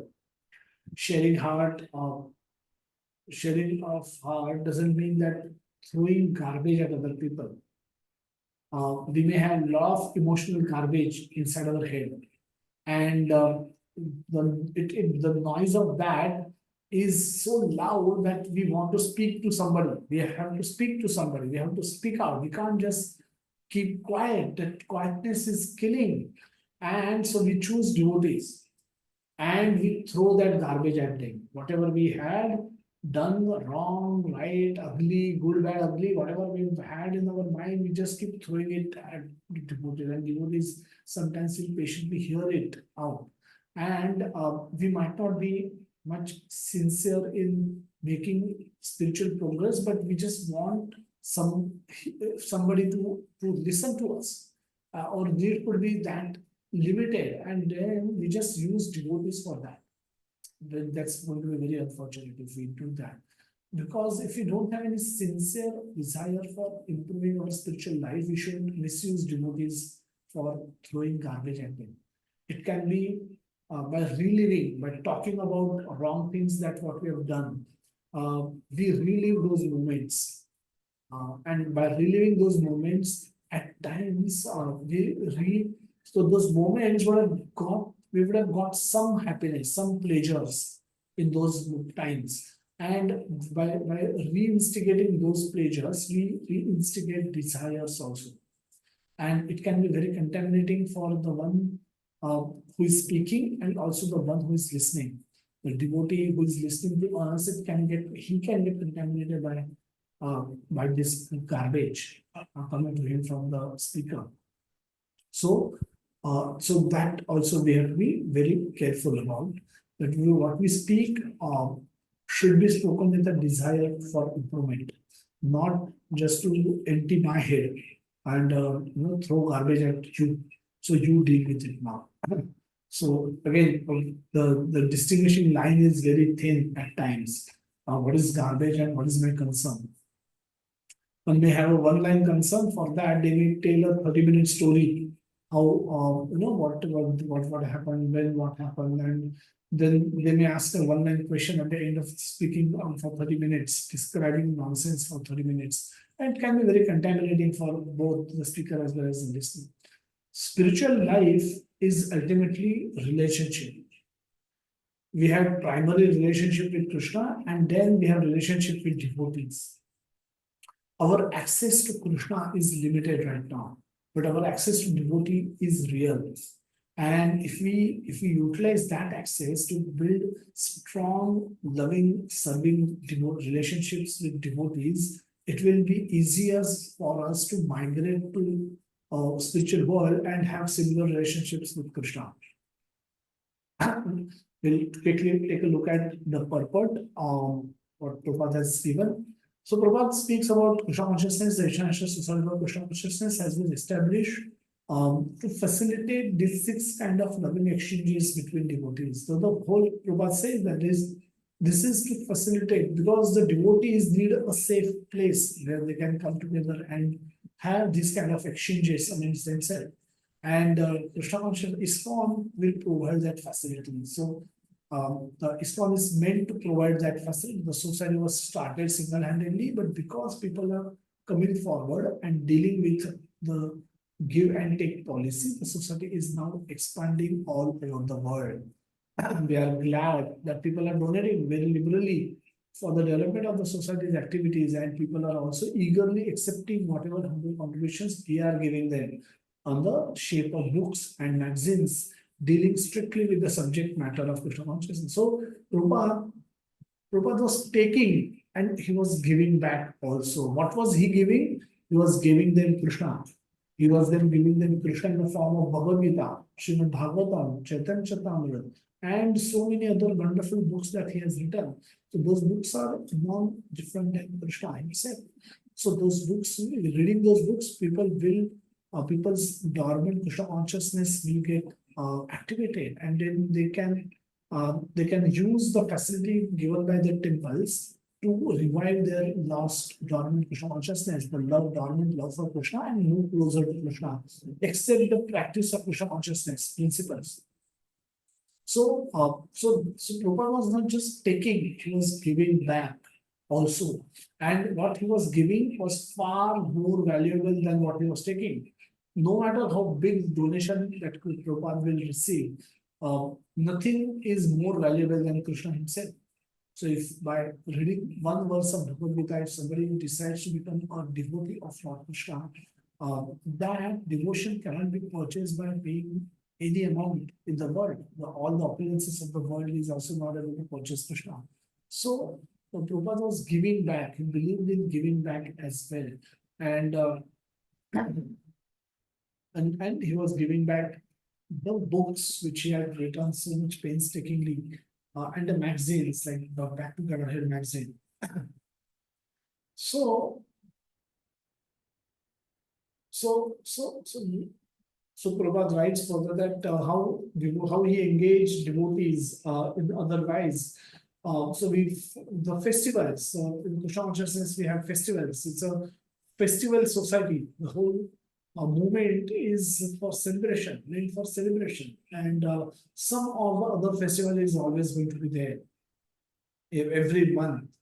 And on those festival days, we participate, we feast, we arrange for feast, and we invite all our well-wishers to those feasts, and we offer them whatever best we can. So Prabhupada used to, in the early days, Prabhupada used to personally supervise this feast, and Prabhupada used to be present to receive the guest, used to ensure that all the arrangements are proper.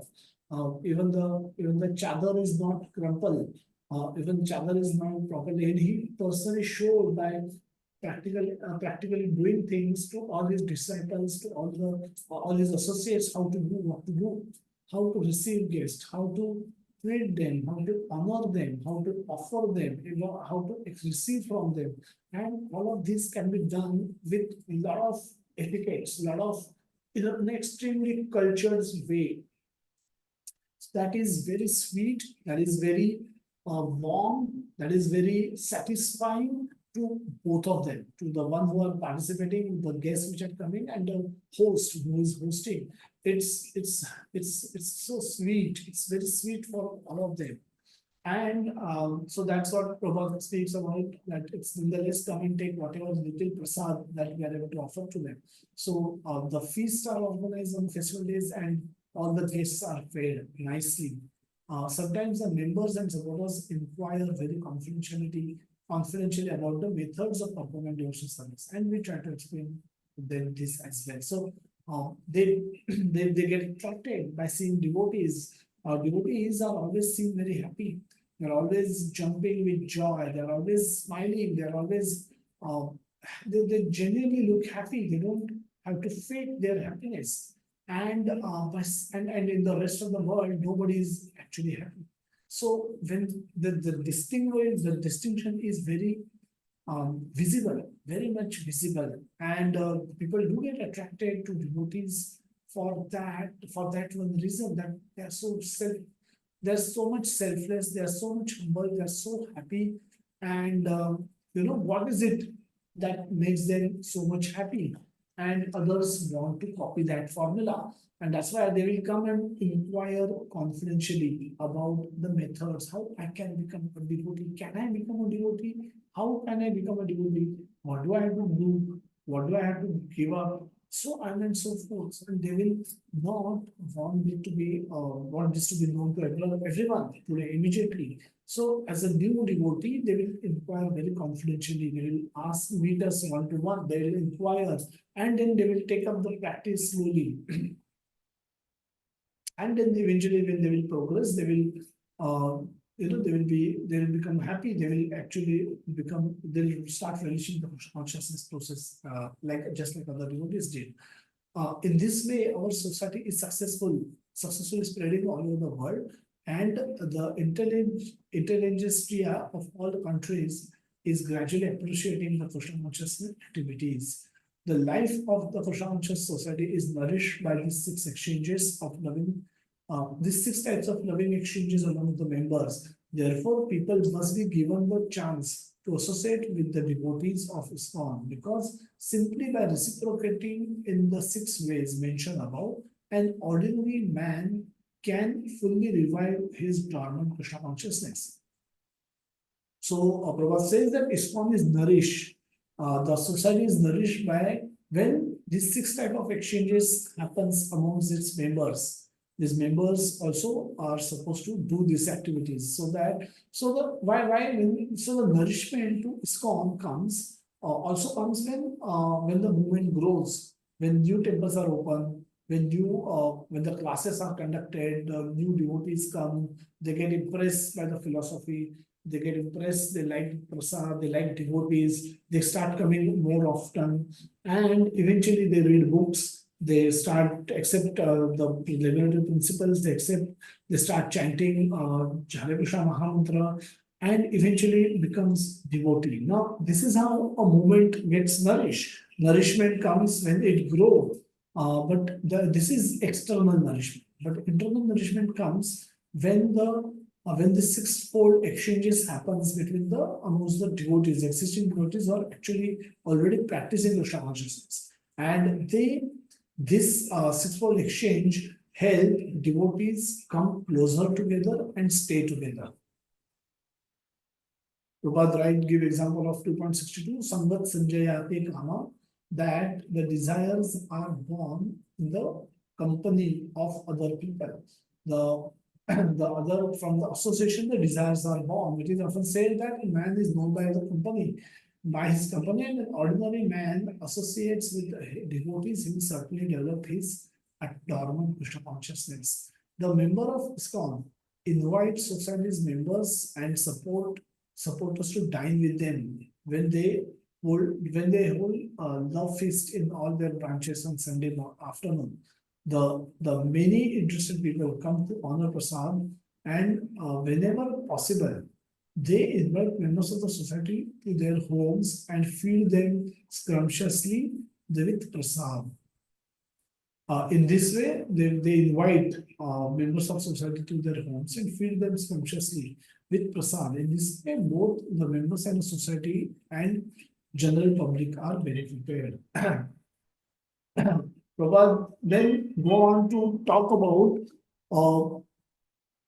whose association we should take has been explained. Prabhupada simultaneously warns us about whose association we should not take. And Prabhupada writes very clearly that Mayavadi and atheists, their association we should not take. Even the sixfold exchanges we should not be done with those Mayavadis and atheists. So dealings can be there, because as a matter of as the whole society is filled with those Mayavadis and Karmis and atheist people, so we can't really not deal with them, but we don't have to associate with them. We don't have to exchange desires with them. And so that one warning Prabhupada has given, that we should not associate unnecessarily with Mayavadis and atheists and have these sixfold exchanges with them. If one really wants to attain the goal of human life, he should associate with devotees of Krishna consciousness movement, because it is the only movement that teaches one how to develop love for Krishna, love for God. Religion is the special function of human society, and it constitutes the distinction between human society and animal society. Dharmo vina hi pashu hi samana, the famous verse. Where it says that without dharma, there is practically no difference between human society and the animal society. So the animal society has no churches, mosques, or religious system in all parts of the world. However downtrodden human society may be, there will be some system of religion.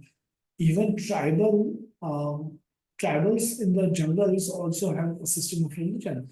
When a religious system develops and turns into love of God, it is successful.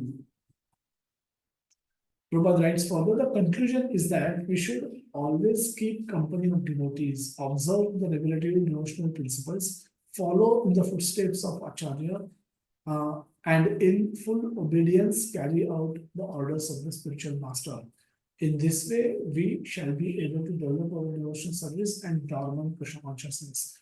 Devotee who is neither a neophyte nor a Mahabhagavata, a greatly advanced devotee, but is within the middle status of devotional service, is expected to uh, love the Supreme Personality of Godhead, make friends with devotees, show favor to the ignorant, and reject the jealous and demoniac. That will be spoken in the subsequent verses.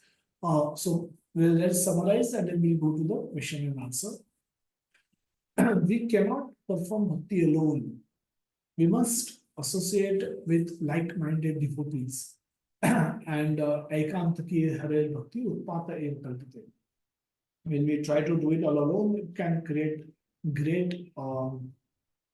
it can create great disaster for ourselves as well as in the society. So we should learn how to understand how to perform bhakti with along with the devotees. And our objective is that we come closer to each other and together we move closer to Krishna.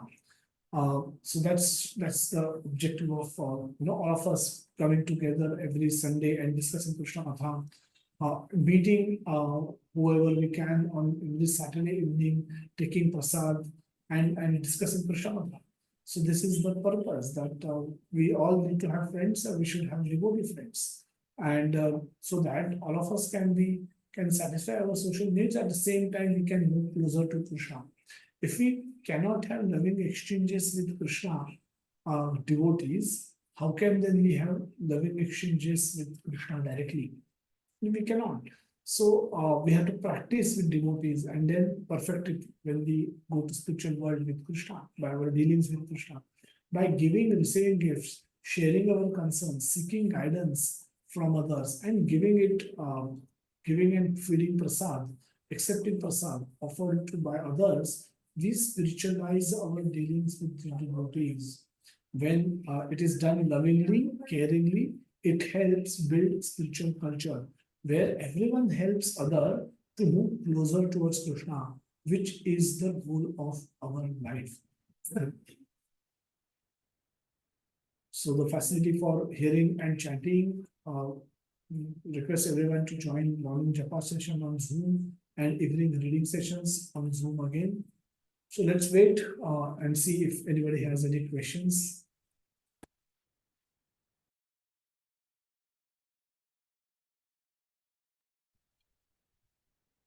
Hare Krishna Prabhuji, Dandavat Pranam. Hare Krishna. So, it is such a beautiful foundation making verse given by Srila Rup Goswami, and you beautifully explained it. And I don't think there can be a question from the five aspects that you discussed.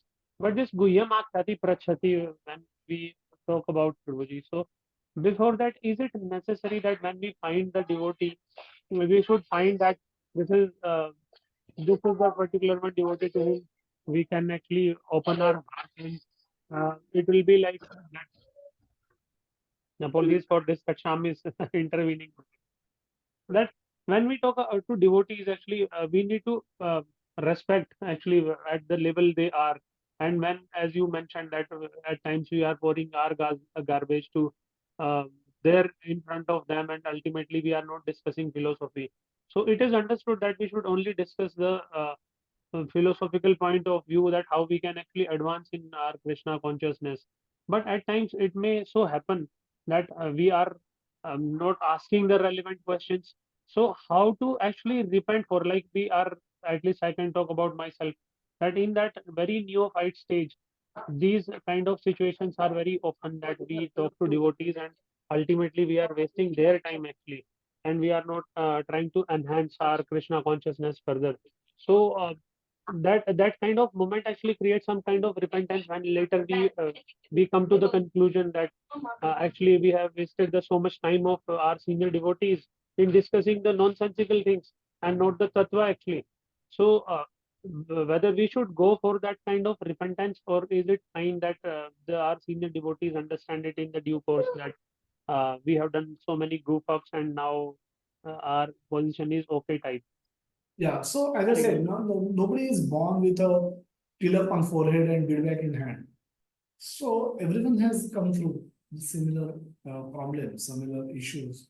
And so when we interact with similar devotees, and then how should we then conduct? So if, for example, if there are question answer sessions that they take, and whatever question that we might have, if we ask it in during that session, and then they may deal with it accordingly. They may deal with it as per its merit. On its merit, they will deal with it.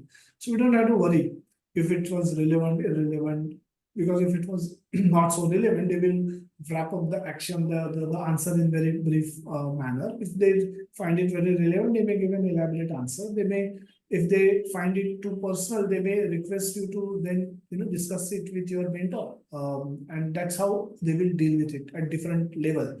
At the same time, the current the set of this set of verses where the devotees are mentioned, not necessarily spiritual master, we should think of. So these could be the devotees with whom we have our intimate relationship with, and those could be our the devotees could be at our own level with whom we can share this, and if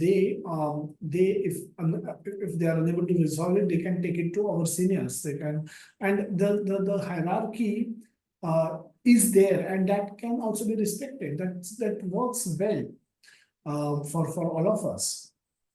So we shouldn't be too much worried if we have wasted anybody's time, especially when we ask questions during question answer session during class.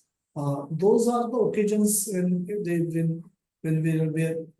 when the speaker open up the question answer session, he can't really control, but we can try and ask the relevant questions. Sometimes they draw boundaries saying that whatever the class is, ask question pertaining to that only, and not otherwise. So otherwise, we can have many other occasions in which many other different setups during which we meet devotees and we can ask those questions at those times as well.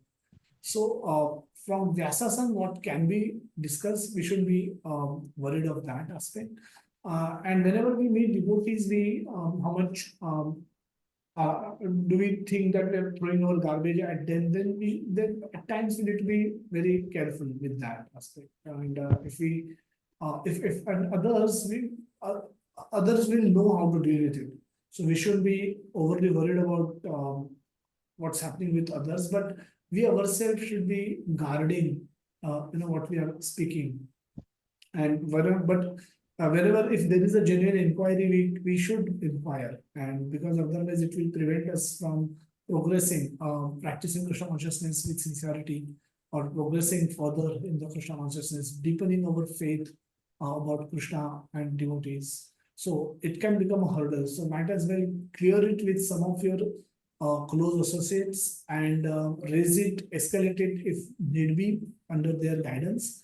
And whenever we ask in open forums, the senior devotees, sannyasis, they know how to deal with those questions. So they will deal with it accordingly. We need not really worry about that. Thank you, Guru. Dandavat Pranam. Yes, sir. Acha, Hare Prabhuji, I just wanted to know that you have addressed symptoms of love towards Krishna. So this symptom of love is just because the devotees all devotees behave in a peculiar way when it comes to love towards Krishna.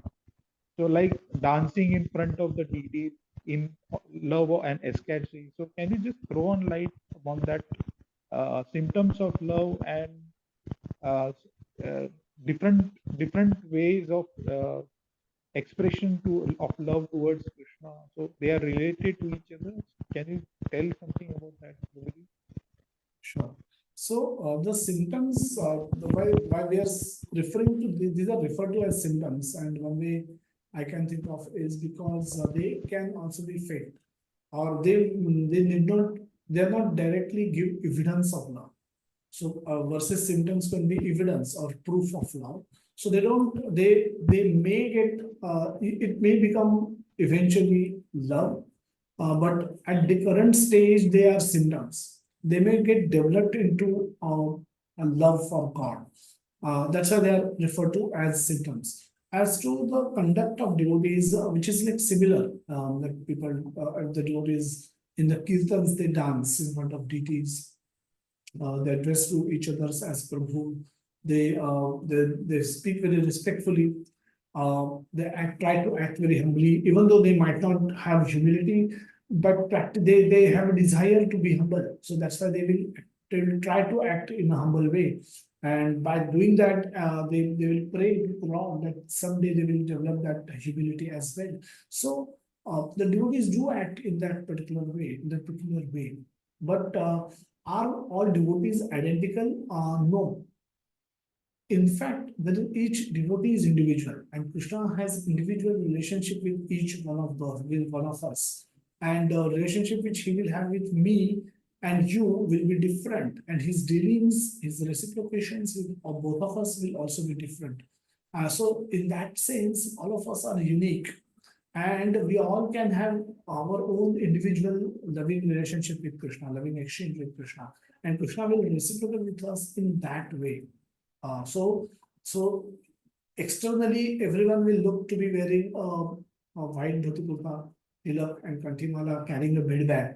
But internally, each of the soul has different something different to offer to Krishna, and Krishna also offers differently, deals differently with each soul individually. So at heart, they are different. Externally, they might appear similarly and appear to be doing similar activities. Hope that helps answer the question.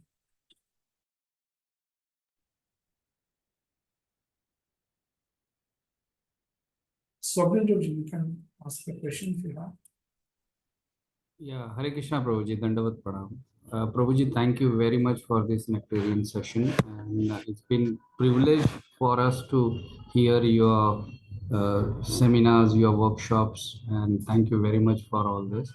Prabhuji, last time you had forwarded us, I just want to share my experience. Last time you had forwarded us on last Ekadashi, we should be reading all the verses of 18 chapters. And it was an audio. Till this time, I was always thinking that reading shlokas in Sanskrit, of course, through other language translation, is not making meaning to 100% when you are trying to read and you are not getting anything. But my experience is that while reading and going through all the shlokas, although it was only vocal, but it gave lot of indriya trupti. I mean, you were saying it, you were hearing it, you were repeating it, and it gave immense pleasure even to read this, although there were verses which we were not getting directly connect. But that is what I wanted to share, that probably I will try to go through that 2.5 hour session of reading those, and it gives a very good you know experience. So this is I wanted to share. Thank you very much for that video, and thank you very much. And the another question, Prabhuji, basically, sorry that I'll take a bit more to explain this, is that when we talk about science and spirituality, uh, it is always said that it is opposite, but should we ever compare it? Because a lot of friends while discussing, it says that one day the science and spirituality will meet at a point. To explain this, Prabhuji, science says that we have grown from Stone Age to now modern age, whereas spirituality or our Shastra explains that we have come from Satyug to Kalyug, and Kalyug being the end, whereas science says in the other direction. So, should we, first question is, should we ever compare science and spirituality, and is there any era that going to come in future that the science and spirituality will cross each other, and then there will be a point uh, to think about, because a lot of other spiritual gurus always talk about spiritualism, and they give science as an explanation point, that yes, what I'm saying is also accepted by science. But I am in a dilemma for me to say that can ever science and spirituality be compared, Prabhuji? Hare Krishna, Prabhuji. Dandavat Pranam, Prabhuji. Hare Krishna, Hare Krishna. So, science and spirituality, um, at it's not an apple to apple comparison in the first place. Now, what is science? Science is analyzing matter and trying to draw meaning out of it. Spirituality is completely different topic. It deals with the spirit, which is not matter. So, first of all, there's no connection between them. Science is a tool. Is knife good or bad? It's neither. When you use knife to perform a surgery, it's good. But when same knife is used by a thief and she stabs somebody and murders somebody, it's bad. So knife is neither good or bad. So the way we use science, that will decide whether it is good or bad. Science by in itself is not neither good nor bad. It's neutral. When we say science, spirituality and science, can there be any intersection point? There can be. Spirituality is not science. Everything need not be proven by science to be accepted as truth. The science may say certain things, and we see the contrary evidences of those things also. So, science may say that the medicine, for example, a person takes medicine, science may define certain things that if you do this, you will be healthy, and you will see by doing those things also people fall sick. Versus science will say that by doing certain things, it will cause this illness, that illness. And we see so many examples. We can see that doing those, indulging in those things, people still live perfectly healthy life for 90 years. So science is not absolute truth, but Krishna is the absolute truth. The absolute truth is where there's no duality.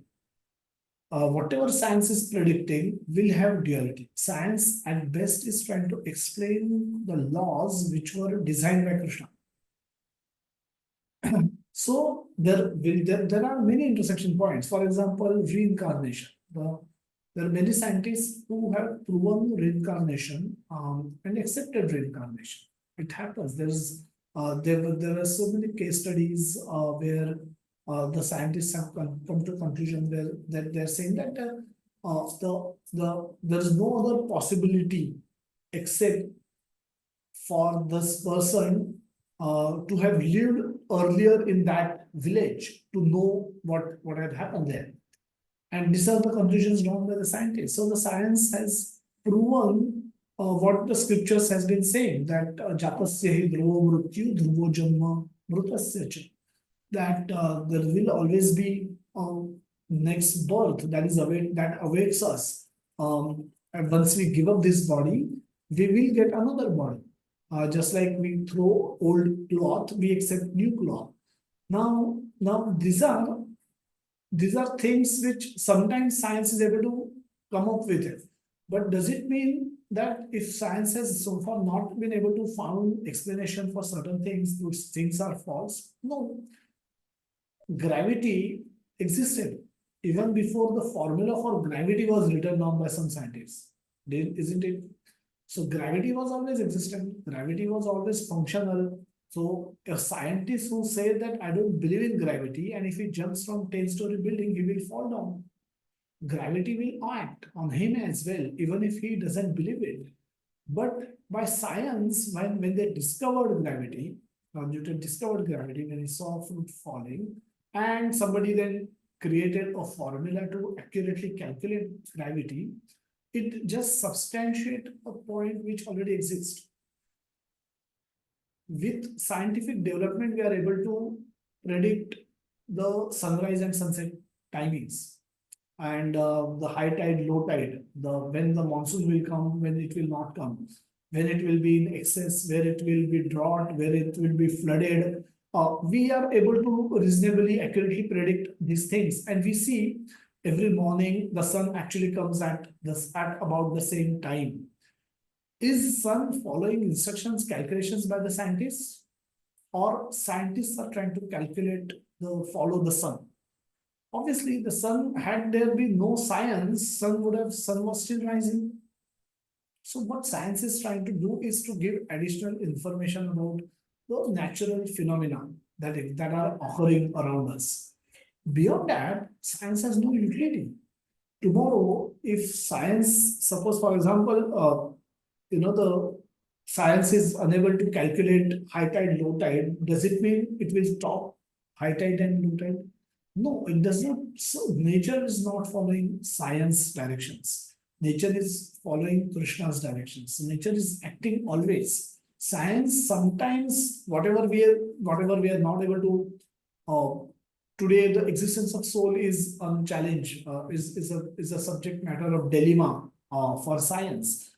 But tomorrow somebody may come up with evidence, and there were some practical demonstrations held by neuroscientists that said that they conducted an experiment on a person by mapping the instructions of the brain that sometimes they were instructing that person to raise hand, and then he raised hand, and sometimes the instructions came from outside. Then he raised hand and he said, "You told me to raise hand, therefore hand was raised." So sometimes internally the activation was then, and then the hand still went up. So that way they prove that the soul exists. There is an existence of soul, which is also giving command to the controlling the bodily functions. Surgery was performed on many persons, and substantial portion of brain was changed, and but he still managed to retain the memory. So, do we really store our memories in the physical brain, or where does the memories get stored? That was the question. So a lot of questions science with more development they're able to answer, but those were the truth. Those were these are the absolute truth that existed eternally, that existed for a long time, and science may be able to give some additional evidence to it. But science is at no stage we should consider science as the verifier, as the approver of something is right or wrong. Science cannot decide it on its own. So that's why we have scriptures. And the scriptures provide that knowledge, where referring to which we should decide what is right and what is wrong. 16th chapter, last verse, Krishna says that Tasmat Shastra Pramanena Karya Akarya Vyavasthita. So what we have to do, what we don't have to do is not based on what science tells us. It's based on what Shastra tells us, what Bhagavad Gita tells us. So that way, our discussions with the people in general, who are promoting science, should be viewed from this point of view, that what they are telling is that's fine if science is progressing, but science will not stop death. Science will not stop old age. Science will not stop birth also, and science will not completely cure diseases also. So they will always exist because Krishna wants them to exist. So we have to cooperate. We have to be healthy so that we can practice Krishna consciousness nicely. Our purpose of remaining healthy is not for sense gratification. It's for practicing Krishna consciousness nicely. So when we have that angle, then science becomes a tool in our hand. So we are using scientifically developed internet to connect with one another. even though there are physical distances. So we are using science. If it is helpful, we are using it. If it is not helpful, we don't care about it. Something like that I would like to share, but we can discuss offline if you have more questions about that.